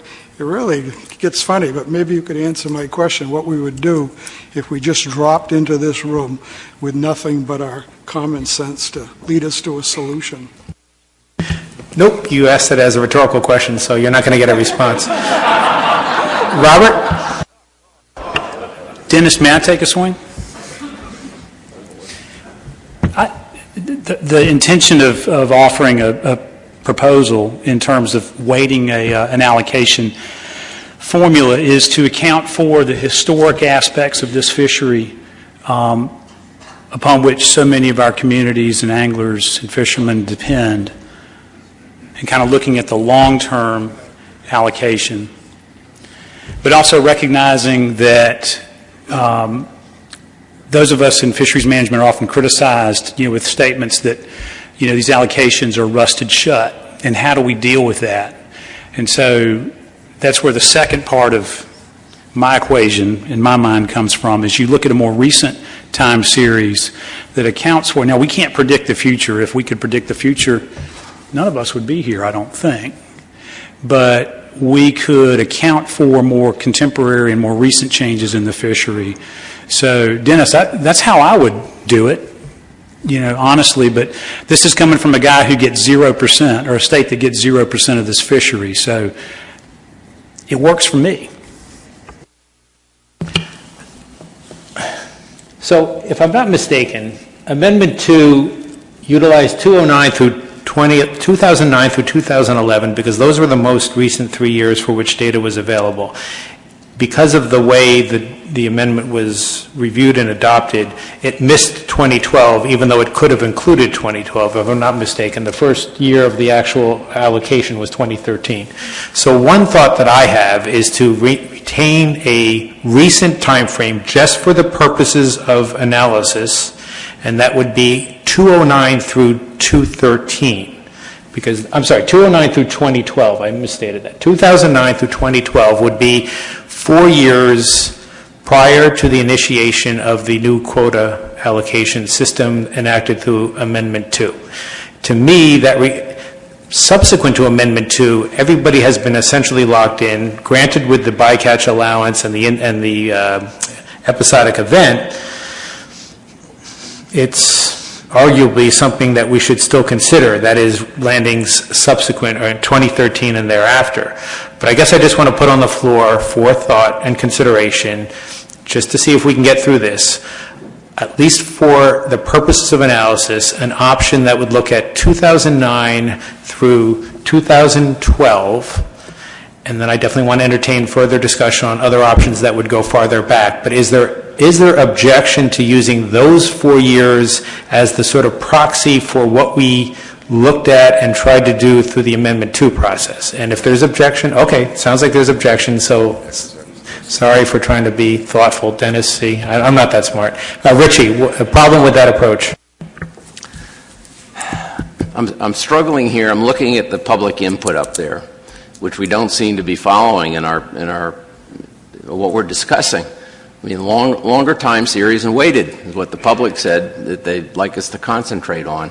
I also get very concerned about taking 2 options, maybe 3, to the public. I mean, we're almost making the decision here if you send that few choices out.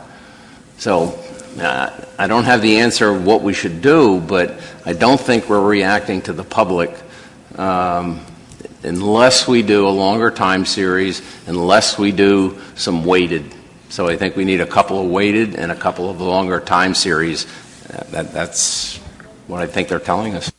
And let me ask you back, if I could, is that fair to those states that have seen recent changes in their fisheries and those recent changes being more reflective of current realities? Does it somehow miss capturing those in the allocations?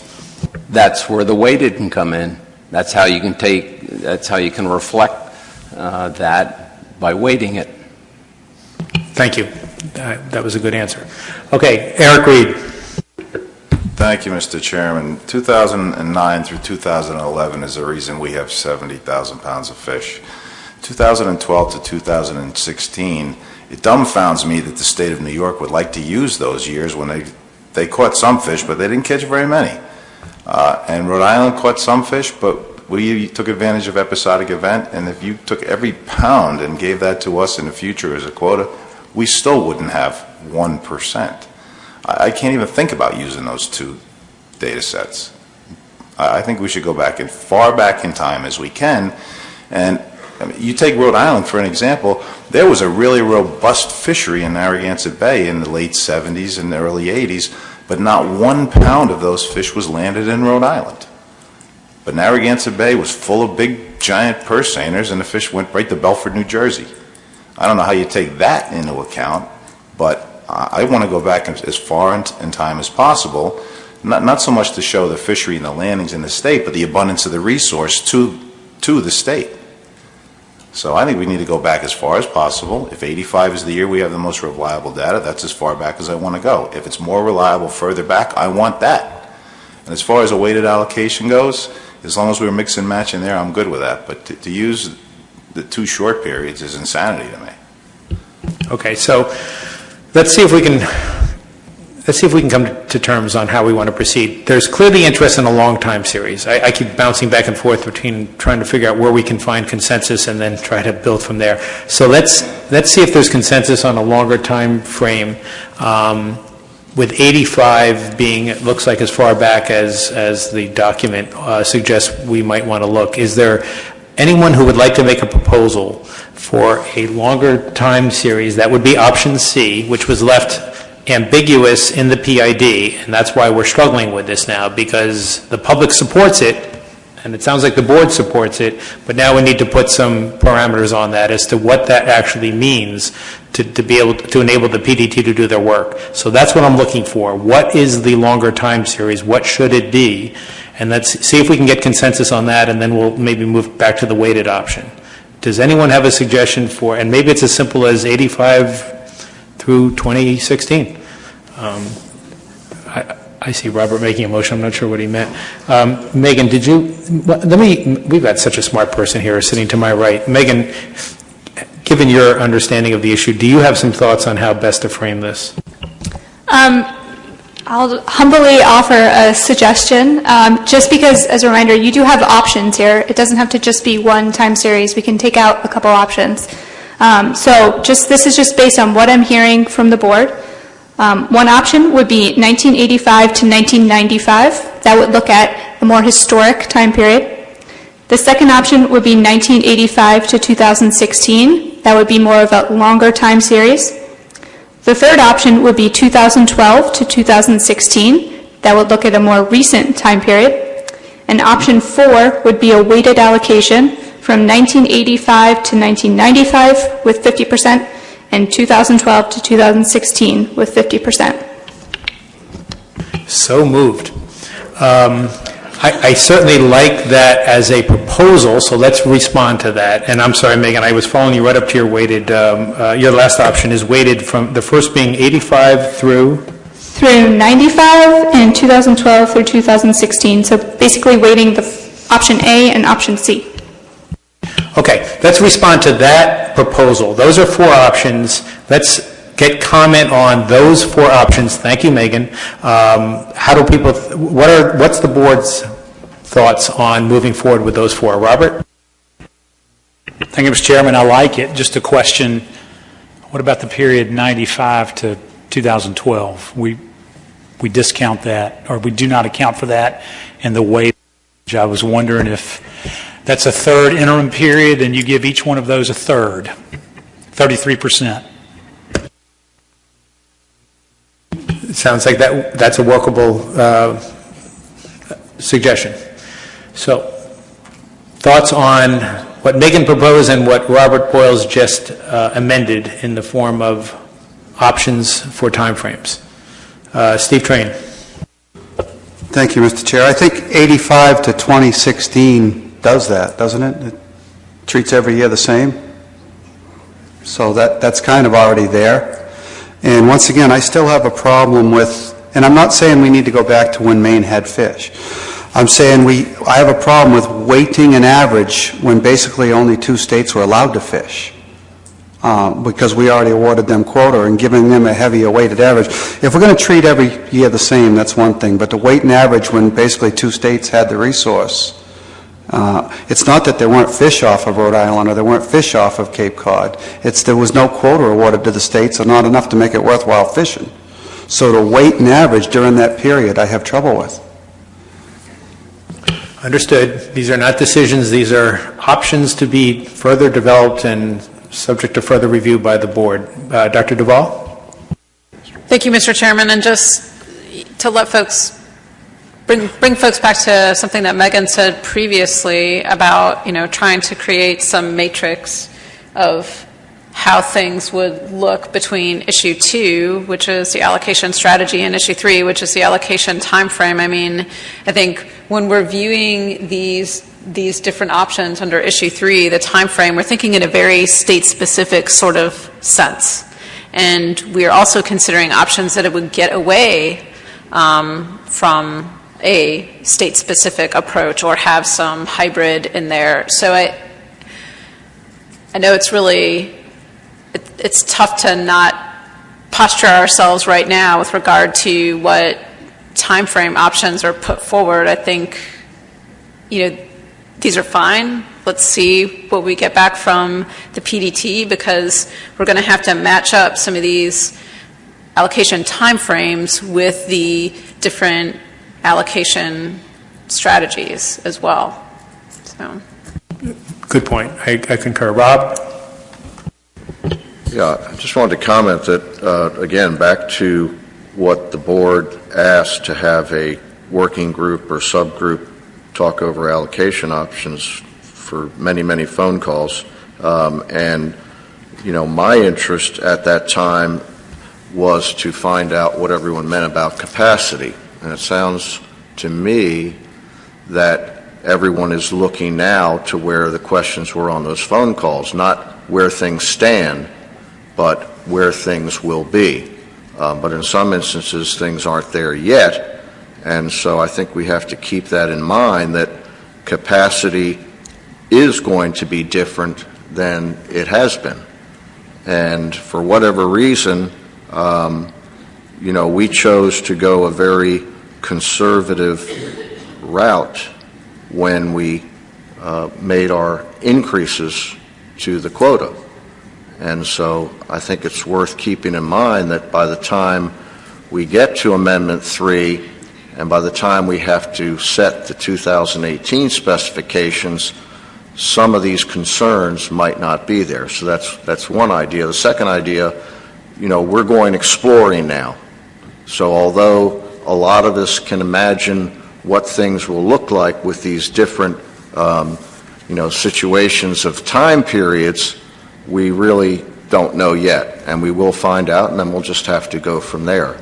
But one thing I wanted to mention, which was unusual to me, is 2009 to 11, the status quo, and I heard, you know, we don't want to be there, and that's fine. But generally, in a plan, you know, status quo is removed the next time you make that amendment. So if you think of all the plans we went through, status quo is always an option. It isn't always adhered to by the time you make the amendment or the addendum, but we've sort of just thrown it out, it sounds like to me, and I wanted to make sure that was the intent of the board. Well, right now, that's on the table as a proposal to not have status quo as an option. I'm not aware of any action that I've ever been associated with where status quo was not an option, but we could be treading new ground. Let's see, I had Emerson, and then I'll go to Terry, and then I'll go to Mark. Thank you, Mr. Chairman. I have to agree with Michelle. You know, how much time are we going to spend on issue 3 relative to the timelines and landings for each state? And, you know, how much time are we going to spend? How much effort is the PDT going to put into this? When you look at the different options under issue 2, there's only, I think, 3 of them that are really based on a state-by-state allocation. The rest of them move away from that. So, you know, further down the line here, my preference is probably going to be to go with one of the options under item 2, under issue 2 rather, that doesn't lock us into a state-by-state allocation, in which case none of this is relative. But that's my thinking here in New York, and others probably think differently. But I just pose that question. How much time are we going to spend on this? How much time is the PDT going to spend on this when we may not even choose an option that includes state-by-state allocation? Good point, and I don't think we should be spending much more time today, meaning I think we need to try to wrap this piece up as soon as possible. I've got 2 more on my list. Terry Stockwell? Yeah, thank you, Mr. Chairman. A question for Megan, then perhaps comment. Prior to 1985, what is the quality of the data that you have? I mean, if we're going to go cherry picking for data, Maine's big landing years were in the 1982, 3, and 4. It precludes that. So I would be advocating to, if we're going to do a long time series, to begin at 1980. I've only looked at data through 1985, so I can't really comment to it. I know it does exist, or if you go to ACCSP, you can look up data from 1950 onward. To the quality of that data, I'm not sure. That would be something that the PDT would have to investigate, and I don't know how long that would take. Mark Alexander. Thank you, Mr. Chairman. I object to eliminating option A, first because there's little precedent for eliminating a status quo option, and as we talk about some of these options, some of the time periods here by which we're going to calculate new allocations, because they're so heavily based or weighted on years by which some states have already been constrained by the Amendment 2 allocations, I just think it's extremely unfair that if we got rid of the status quo option, we'd be burning a bridge between a meager allocation and a more meager allocation. So so we have to at least leave that there. Yeah, it does seem like good form to, I mean, we're revisiting allocation, not committing to change it. So if the only way to revisit is to have status quo as your option A and then have a series of alternatives to that to consider if the board decides to change. So from my perch, I like the idea of keeping status quo as option 1 and then running through what now turns out to be the 4 other options that Megan offered. First being 85 through 95, the second 85 through 2016, the next being 2012 through 2016, and then lastly a weighted option 50% 85 to 95, 50% 2012 to 2016. Are there objections to, at this point in the process, tasking the PDT with moving forward with the development of the draft amendment using those timeframes? If there are no objections, I'm going to take that as a consensus on this issue for now and an acknowledgement that it's time to move on. Are there any other comments, questions, concerns on this issue? David? Just a very brief question. If I understood you correctly, Mr. Chairman, you said earlier that status quo would have been 2009 through 2012? 11. So it is 11. And we're not including 12 because... It's not the amendment to status quo, so there's been a lot of talk about whether 2012 should be given consideration, and of course it is in the fold in one of the options, 2012 through 2016. I hope I've answered your question. The amendment 2 was based on 3 years, 2009 through 2011. Okay, anything else on this? We're running very late, and I do think we need to move on. Cherie? Yeah, I'll be quick. Is it possible to have the PDD also be able to make a recommendation on a different time series, since they're going to be crunching these numbers? They might see something and just make a recommendation in regards to what they're seeing? Of course. I mean, I think that's the purpose of our May meeting, is to have them report back to us on how this exercise is going and whether they've identified any issues that they think, policy issues that they think the board should take up. So let's try and move on. Mark, you had something else? Yeah, I just wanted to throw another idea out there. And looking at Table 2, every state has a period of time in which the fishery may have been important to them for various reasons. Some particular gears may come and go. The fish distribution may have come and gone. So I would just like to add one more option for the TC to consider, and that is let each state pick its highest 10 consecutive years in the range from 1985 to 2016, and that be their total that would be used as a basis for calculating a percentage. So your 10 highest over an 11-year period? No, your 10 highest consecutive years over the 85 through 2016 period. Okay, I'm sorry. I wrote that down wrong. I thought you said 05. Okay, 85. So thoughts on adding that as an additional option? It seems like that would take a lot of work. Megan? The only thing I'm thinking of right away is if we don't use state-by-state allocation, that could get a little hairy. So if we did something like seasonal quotas, which of those 15 10-year series would we use? Mark? I think you may be missing my point. Let's say for Connecticut we might choose 98 through 2007. New York may choose 88 through 97, something like that. That's their 10 highest years of landings. And you would total those amounts up for each state. That would become the denominator. and then you calculate a percentage, for each state based on that.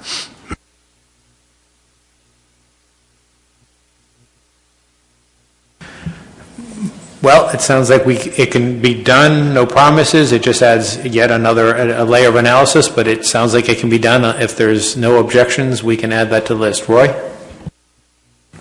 I don't like it, Mr. Chairman. Thank you. Okay, so let me elaborate why, because I think it could potentially reward states that had a historical reduction fishery within their borders, and if we extended the time series far enough back, we could eventually even find our way to Delaware, where there was a reduction fishery in the 1950s. So I don't like the idea of taking the 10 highest years. Thank you. So let's do this. I'm going to try and move us forward. Let's leave that out, Mark. I think hold it as a thought, but leave it out for now, because I'm worried about overloading the PDT in the short time they have to try and get going on this and have something to report back to us on in May. That's a big lift in and of itself, and the more options we add, the harder that is going to be, and we may end up not being where we want to be in May, which is at a point where we have a better feel for this. We've had a great discussion. I think everybody gets the issue, and I think it's time to give the PDT an opportunity to develop it, for us to go home, think about it some more, and be ready to circle back to it in May. I really feel like that's the best way to move forward here. I don't sense that we're likely to make much further headway if we just keep discussing this. Is the board comfortable moving on at this point with the 5 options that we've identified, with the full understanding that things can change and likely will as we move forward with this process? I'm not seeing any objections, so I'm going to move on, and we have a few other issues that we need to work through. Megan, the next, I think, is quota transfers. All right, so similar question here. Which of the options on the screen should be included in draft amendment 3? And kind of ask more pointedly, is the board interested in quota reconciliation, since there wasn't much public support for it? We did hear public support for additional accountability measures, so if the board is interested in pursuing that, it would be helpful to get guidance on which measures the board would be interested in, and I've listed the 3 that we heard most frequently on the screen. Okay, thoughts on this issue? Dr. Duval. Thank you, Mr. Chairman. I would like to see quota transfers stay in the document. It definitely would support some accountability measures or, some guidelines for doing that. I know we faced a few challenges this year, with wanting to help out other states and wanting to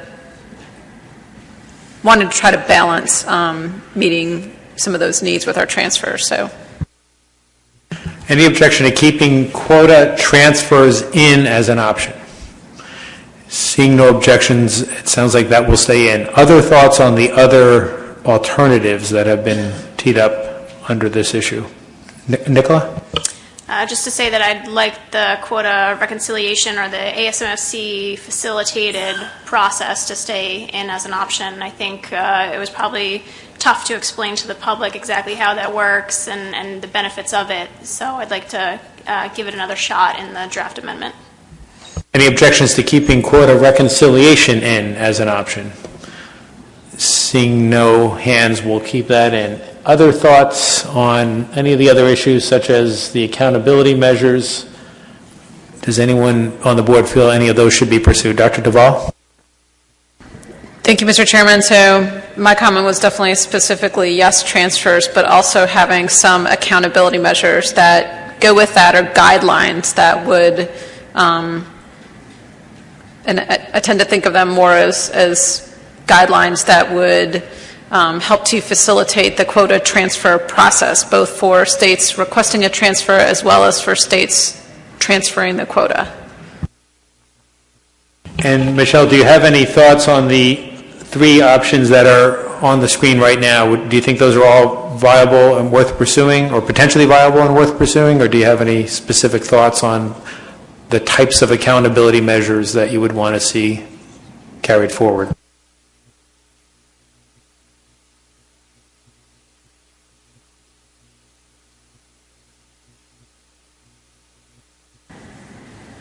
I apologize. I don't feel like I can make any specific comments on the ones that are on the screen right now. I understand not being able to transfer if you've already exceeded your state quota, but I think we have states that unfortunately got into some situations this year through no fault of their own. I would hate to see that, see them penalized for that. So I apologize, I can't provide any useful input at this time, but I promise to sleep on it and perhaps catch up with Megan later. Steve? As one of those states, if we get the allocations right, I could support leaving this stuff in, but, under these current tiny quotas that we have, we're going to need to not look at that. So I guess we can leave it in for analysis, but I'm not supporting those kind of accountability measures when we're trying to manage, some of us are trying to manage tiny quotas. So, transfers are necessary in case we go over. So I hear accountability measures as a sort of placeholder without much insight yet as to exactly what they might look like, and the board feeling like they need more time to kind of marinate on that issue and see how things pan out. Do you think that provides enough guidance to the PDT on this issue, Megan? Yeah, the PDT can kind of marinate on it, and we'll maybe provide a suggestion or two in May, and if the board likes that, we'll move forward. If not, we'll change it out. Great. So let's move on to quota rollovers. So through the comments, there are kind of three alternatives that came forward, I would say. The first would be no rollovers, the second would be allowing rollovers, and the third would be allowing some sort of limited rollover, so 100% up to a poundage level or 50% of your unused quota. So should the three management alternatives above be included in the draft amendment? And if the board is interested in limited rollovers, it would be helpful if you have a suggestion on what type of limitation the board would like to pursue. And just as a reminder, rollovers, as I understand it, is in our current plan, but has not yet been activated, even though it could. So it's sort of there as an option, but the board has decided not to operationalize it pending our Amendment 3 process. So should it stay in? Obviously, there seemed to be a fair number of public comment in opposition to the concept, but that doesn't necessarily dictate how we want to proceed on this. David Bush?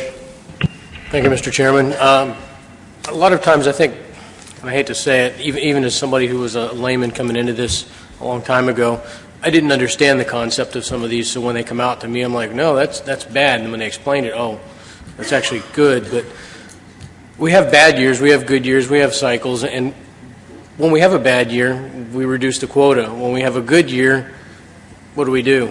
Or if fishery efforts, shift to other fisheries, whatever. But I would certainly support a rollover, at least using a smaller percentage, maybe your bottom two that you have suggested at 5 and 10%. I don't think a pound for pound would be the greatest thing to do, because if we tried to fish on that the following year, we could do some major damage. But most certainly, at least the lower percentages. So there's been a suggestion to retain rollovers, but give it the clarity that it doesn't currently have in our plan, which is to a limited extent, perhaps in the 5 to 10% range. Thoughts on that issue? Rob? I support it the way it is to bring forward. If we have a healthy stock and no overfishing, no overfish condition, and near an assessment that's been done, everything else, all the conditions say that to mirror what David just said, there's a little bit of flux, maybe interannual flux, and I'd hate to see it not be able to be rolled over. So I support it the way it is to get further comment later. And Rob, if I could just ask, do you support it as an open-ended provision or one that perhaps should have some constraints? If by that you mean what's up on the board right now? Yes, as far as the the limitations that might be placed. Right now, we have an open-ended provision. We don't have, in our current plan, we don't have any bounds in terms of what could be rolled over. Do you like it that way and want to keep it that way, or do you want to suggest an option that might have some limitations? I like the range right now. I think we can narrow it down later on. I like the range that's up there to bring forward. 0 to 100, that's a good range. So, additional comments on this issue? Rachel, did you have your hand up? I'm sorry. Yes, thank you. I just wanted to ask really quickly, should this be in the document as a status quo? Yeah, I think if we're going to address this issue, I mean, obviously for each of these, the question to the board is it an issue that should be addressed in Amendment 3? And if so, I think it stands to reason that status quo is option A, and then some variation on that would be option B, C, D. Right now, we have an open-ended provision in our plan that allows for quota rollovers if the stock is in a healthy condition, which it currently is, but we don't have any bounds on how it might work, or how much, for example, might be allowed to be rolled over. So I think the question that we have posed through the PID and now today to the board is, does the board want to consider any variation on the provision that is currently in our document? Rob? Yes, just to restate it, I'm not in favor of 0, but I think for right now we can look at that range of 5 to 100. The history of rollovers in the ASMFC, so with dogfish, there's a limited rollover percentage-wise. We had issues with striped bass about 6 or 7 years ago where the board did not choose to roll over. So I think there has to be some action beyond just today to finally say, well, is it going to be 100%, which I think it should, but for the sake of bringing this forward, I think we look at all these and wait and see what the board does. Thank you, and thank you for clarifying. I'm sorry if I joked on an issue that really didn't lend itself to a joking comment. Emerson? Thank you, Mr. Chairman. So this may be a joking comment. I agree with Rob that we should have 100% rollover, but we should allocate that rollover to the states based on a new allocation schedule that the PDT can develop in conjunction with this. I'm only kidding. Okay. I started a bad trend. No kidding. We need to get through this now. Steve? Thank you, Mr. Chair. I think of all the species we manage, there's no species that screams for rollover more than this. We just spent the last half hour talking about awarding quota based on historical landings, and if we have a species that travels the entire length of the coast, and some years it makes the extremes and some years it doesn't, and that average landing could change dramatically if you weren't allowed to roll over for the next year when it's there. Thanks. Is there any objection to keeping quota rollover in with a range of options from 5 to 100% as ones that would be subject to further analysis and discussion? That's what I'm hearing, is that there's support for at least keeping that in as a provision. Is there any objection to that? It's essentially supporting what's on the board, but not including an option for no rollovers. I think that's what I'm hearing. It sounds like there's support for maintaining a rollover provision and looking at various limitations that the board may wish to put on it. Okay, I don't see any hands. Oh, Nicola? Based on the overwhelming public comment, I would want to keep in the no rollover option at this time. Is there any objection to keeping in no rollovers as an option? Seeing none, we'll keep this intact in the way that it was presented in the PID. As I understand it, there doesn't seem to be any, I didn't hear any suggestions on the board to change things. So, Megan, does that provide enough? Okay, we're off on to incidental catch. All right, same questions here. Which of these options should be included in draft amendment 3? Does the board want a management alternative which could remove the bycatch provision? And this is asked because there were many comments that stated that if reallocation was properly done, this might not be needed. So I'm just throwing it out there as a question. And does the board have any comments on how a small-scale fishery should be defined? Thoughts on this issue? John?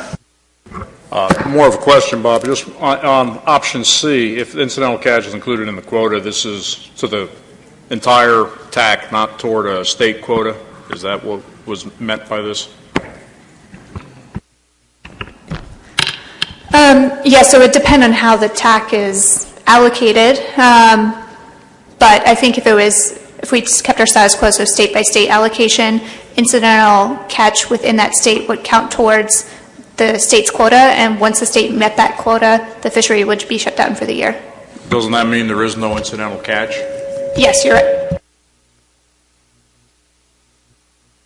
So thoughts on whether all of these options should be included in the draft amendment, or whether we should potentially even remove the bycatch provision or continue rolling it forward. I realize how tough this is getting, particularly as the hours move on, but we're nearing the end. We've got just 3 more issues. Dr. Duvall? Thank you, Mr. Chairman. Well, I definitely support keeping option F in, having a small-scale fishery set aside, and some version of what we have now, but I do think it is important that everything be counted. So, if we're going to have an incidental catch limit per vessel, then I want to make sure that's accounted for in the overall TAC. Thank you for that. Rob? I have a different view than that, and that is that for 4 years we've allowed this bycatch to go on of 6,000 pounds, and there was just recently an addendum which allowed 2 licensees to have 12,000 pounds, and there was also a qualification by the board as to which gears could have the bycatch. So it has helped in a lot of states, I think, to have the bycatch. So I certainly don't favor removing it. As far as counting, it's going to be counted, and while I'm thinking of it, I didn't get a chance earlier when we moved past something, but when we do our allocation, it's my assumption that what will be looked at is total landings, not just what the quotas were for the state. So I assume that's the way things would be. I just wanted to mention that. But, really after 4 years, it's provided some opportunity. My understanding is it's maybe 1.5%, if that, of the total TAC. And I don't think we're quite ready to disband that. And so, I think we have to carry some of these options forward. But in advance, I can tell you that we sort of created a situation where there's some economic advantage in many of the states because of the bycatch, and if we just put it towards the state quota, if there still is state by state, I should say, if we put it towards that quota, then the states are going to be forced to do one thing, which is disadvantage some who've been working on the bycatch, and secondly, monitoring those quotas becomes that much more difficult, which is already a pretty fair, task anyway. So thank you. Thank you. Additional thoughts on this? Mark? Thank you, Mr. Chairman. I support retention of issue 6 and the options there, particularly option F, the small-scale fishery set-aside. I think for a state like Connecticut that has this very small quota, that would provide us with some relief in the case that more equitable quota allocations can't be arrived at. So. Thank you. Terry? Yeah, thank you, Mr. Chairman. I'm in favor of leaving this in the document. Just a word of concern to the PDT would be, as you develop the options, don't make it too complicated or burdensome for the states to report a small amount of fish. We have enough trouble with our other programs. Thank you. Steve? I think it's important this stays in. Personally, I like the status quo, but to take a species that is not overfished and not overfishing occurring and to make it a choke species on the rockfish or the weakfish fishery, and they'd have to remove their pound nets or whatever else, doesn't make sense to me. I think this needs to stay. Thank you. Cherie?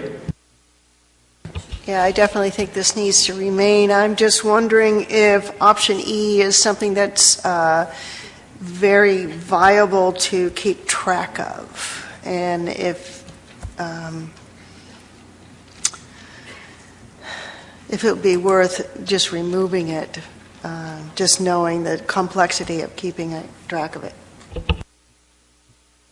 I see your point, and it could very well be removed to kind of help narrow the options. Is there any objection to removing option E, incidental catch defined by percent composition?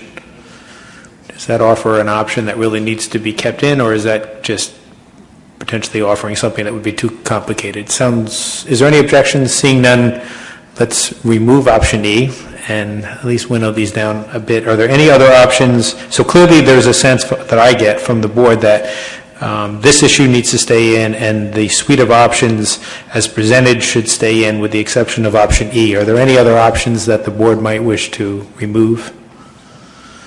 Seeing none, is the board comfortable moving along on this with those options as presented with the caveat that E comes out?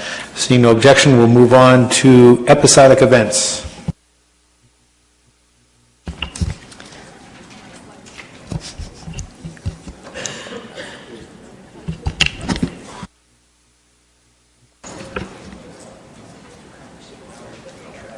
All right, well, I'll just verbally talk here.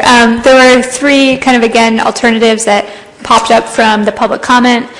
They would be no set-aside, a 1% set-aside, which is our status quo, or a greater than 1% set-aside. So should these three management alternatives be included in the draft amendment? How should we deal with New York in the set-aside? And there was also a proposal that there be a management alternative which splits the set-aside between Maine and the New England states. Is that something the board is interested in pursuing? Thoughts on this? And clearly this is an issue that may or may not, become as germane moving forward, depending on how we reconfigure. If the board decides to reconfigure the allocation program, the issue of this issue may no longer be as important and relevant as it was. But that said, should it remain in the document as an option? Terry? Yeah, thank you, Mr. Chairman. Yes to all of Megan's questions. We threw the Hail Mary to develop the episodic event, and it took several meetings longer than this to get it through. I'm hoping it will no longer be necessary when we're through, as to your guidance, Mr. Chair, but at this point we need to retain it in the document. Further thoughts? It looks like I see a lot of heads nodding that it should be retained, at least for now. Is there any objection to retaining it in its current form? I guess that we would have to decide on whether that includes New York or not. I guess our status quo is New York is in, so should we consider that the status quo approach and put it forward in that way? I don't see any objection from New York, so is there any objection from the board for moving forward with this with the understanding that, at least in terms of status quo, it's a program that includes New York? As everyone remembers, they were added, I think, over the past year. Okay, seeing no objection, we are on to the next issue, Chesapeake Bay reduction. So again, three management alternatives kind of formed themselves from the public comment, and those would be removing the cap, maintaining the cap, or reducing the cap. If the board is interested in reducing the cap, what should the reduction level be? So some of the recommendations were a recent 5-year average of harvest, or the 96 million pounds, which is about a 50% reduction. Thoughts on this issue in terms of keeping it in, and if so, with what set of options associated with the Chesapeake Bay reduction cap? Yes, Andy. Yes, thank you, Mr. Chairman. This one's caught my fancy in looking at the document because of the large number of comments and public comments that were in favor of reducing the cap. As we know from the data, the cap is set at 87,000 metric tons, but in the last 3 years, 13, 14, and 15, it ranged from 40,000 to 50,000 metric tons, which means the cap is not being achieved. So the recent 5-year average harvest was proposed by some commenters apparently. I would like to request that there be included in the analysis to use that 5-year average harvest as a way to determine what an appropriate cap should be, given that the cap's not being reached now and that the 87,000 metric tons seems unrealistic. So that's my request. Thank you. Thank you. So I'll take that as a suggestion to include an option to reduce the cap at a level that would reflect the most recent 5-year harvest average, the average of the most recent 5 years. Thoughts on that as a proposal, Rob? So I'm certainly not in favor of that. The history is that,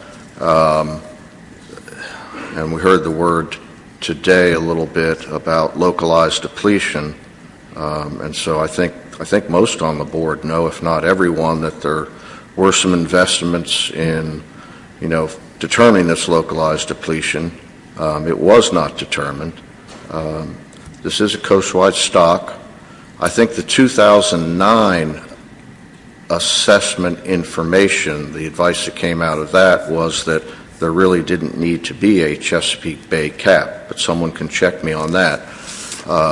However, I will also note that when there was a 10% and then a 6.45% increase in the coastwide TAC, the Chesapeake Bay cap was not increased. So this had the current cap still has a reference back to the 2006 to 10 time frame, and I can't tell you why or why not. The harvest is where it is as far as less than that, but I do think the two options should be to finally say, what's it doing there? What's its effect? And secondly, if that's not, what the board thinks about, then please consider what I just said about not taking any of the increases, and also that, things pretty much are status quo back to the 2006 to 10 period.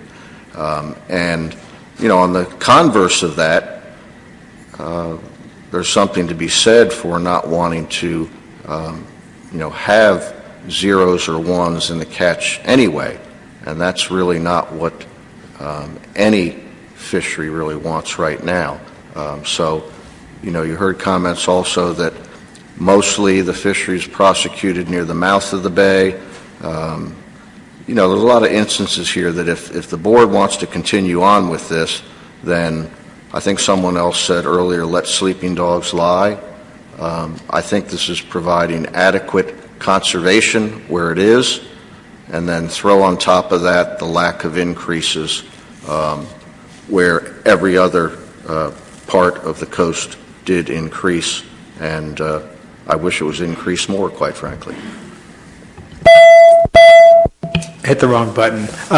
Rob, do you have any objection to maintaining the three options as set forth, which would be status quo, current cap?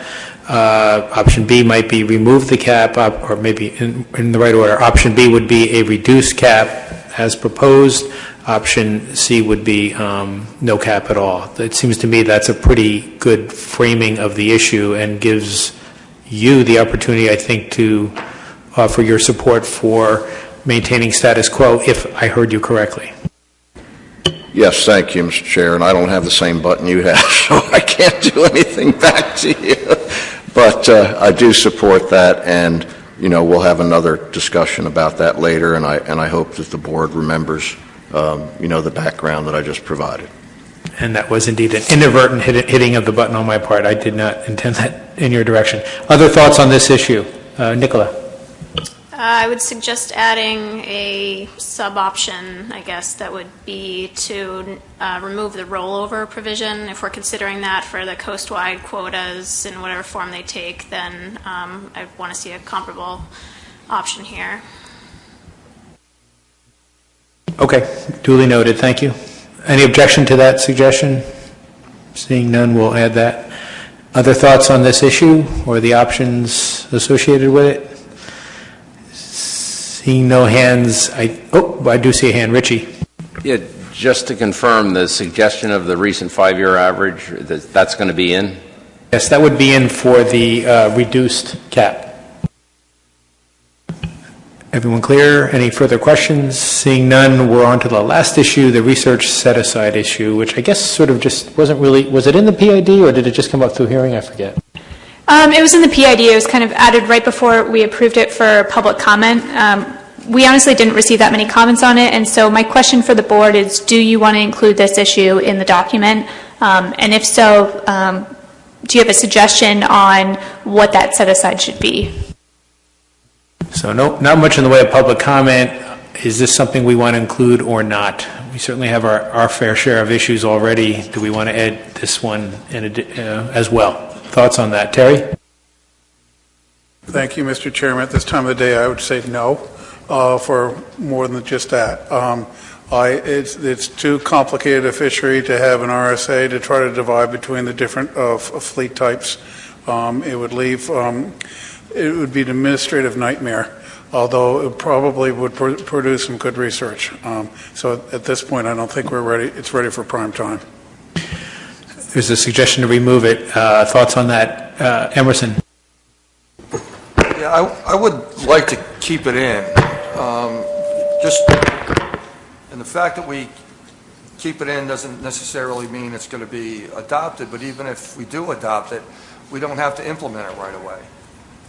This isn't something that has to be implemented in terms of a research set-aside program when we implement the new addendum. Right, so I'd like to see it kept in. If it's kept in, I think we're going to need a percentage or some sort of quantitative component to be able to determine what it would constitute.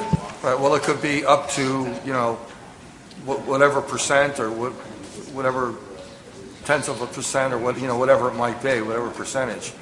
And then each year to be specified whether we're going to allocate up to that RSA or not. That would be my suggestion. So we have a suggestion to remove, given the complexities of an RSA program. We have another suggestion to keep it in, at least as an option. Thoughts on those two ideas? Dr. Duvall.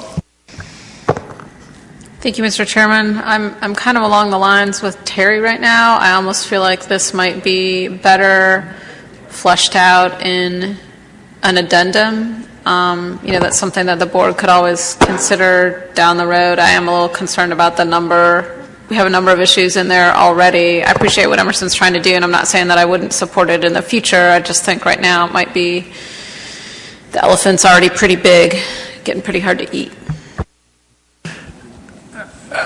Terry,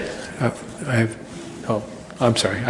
I'm sorry. I looked at the wrong piece of paper. Other thoughts on this issue? We do have a couple of, David Borden. Thank you, Mr. Chairman. I agree with almost everybody.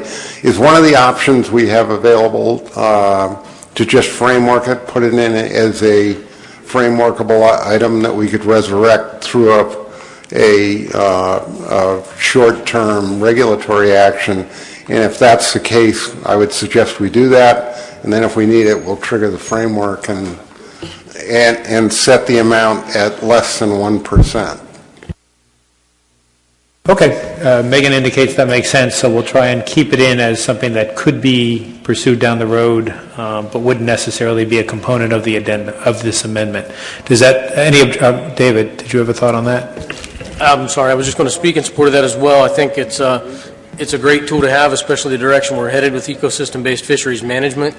It would definitely be a valuable tool if we chose to use it later. And if it's a nightmare we don't want to tackle, it just stays in the closet. Duly noted. Is there any objection to that approach?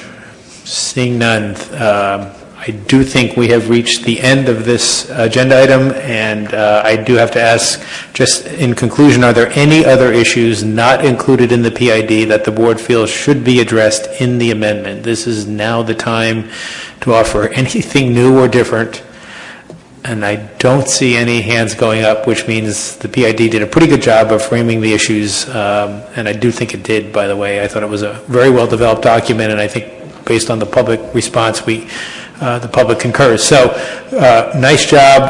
Any objection to conveying the guidance and recommendations offered today by the board to the PDT. We do not need to have a motion on this. It's not an action item, but I do want to ask that question to make sure the board is comfortable and in concurrence with everything we just discussed, which Megan will have the pleasure of pulling together and conveying to the PDT. They will then get to work and report back to us in May. Okay, we are done with that item. Thank you. And we just have a couple of last items that I don't think will take much time, although we never know with this group. Item 7 is the cast net fishery bycatch allowance. By way of background, 3 years ago, in February of 2014, the board passed a motion to manage the cast net fisheries from Menhaden under the Amendment 2 bycatch provision for 2 years, 2014 and 2015. Prior to that provision sunsetting in 2015, the board passed another motion in the fall of 2015 to continue the provision for another year through 2016. That means it has again sunsetted and is no longer in place for 2017. The question for the board is whether it wants to consider another extension. I believe Jim Estes may have an interest in speaking to the issue and possibly offering a motion on it. Jim? Thank you, Mr. Chairman. That is a good history of it. If we don't, our fishery in Florida is all cast net. And like some of the other states, when we first looked at our allocation, or when we looked at our history, we had some underreporting, and so this was the reason that we did this. So I can tell a really, really long story about how this would advantage our fishermen, and we can do that. Or when you're ready, I can set forth a motion. I think we're ready for a motion. Please. Thank you, Mr. I kind of thought so. Thank you. I move to continue the management of cast nets under the bycatch provision until final action on Amendment 3. Is there a second? Mark Alexander seconds the motion. Moved and seconded. Is there discussion on the motion? Yes, Adam. So I'll just ask, do you want it through final action on Amendment 3 or until implementation of Amendment 3? Is it possible that there would be a lame duck period, if you will, at which point we take final action on it and it's actually implemented that could impact your fishermen? Yes, thank you. I think that implementation would be better. Mark, do you concur making that as a friendly? Yes, I do. So let's change that to until implemented. So I'll reread the motion.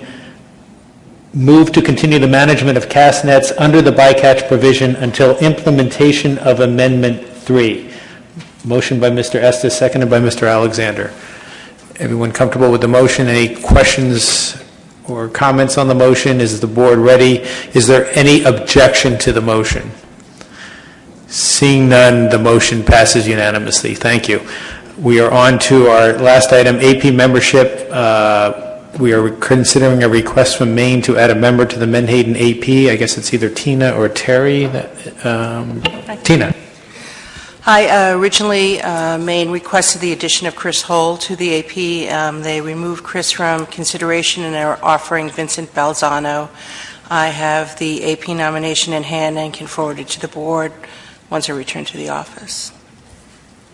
I'm sorry, so has the nomination been provided to the board yet or not yet? Yes. Yes. Okay, so the board has the nomination of Mr. Vincent Balzano, a commercial fisherman from Maine. This would fill an existing vacancy on the AP from the state of Maine. Any objections to appointing Mr. Balzano to the AP? Seeing none, he is appointed with the unanimous support of the board. Thank you. We are on to our final item, which is other business, and please don't say yes to this. Is there any other business to come before the board? Seeing none, is there any objection to adjourning? Seeing none, we stand adjourned. Thank you very much. If anyone has anything left that wants to go to hospitality, it's room 835.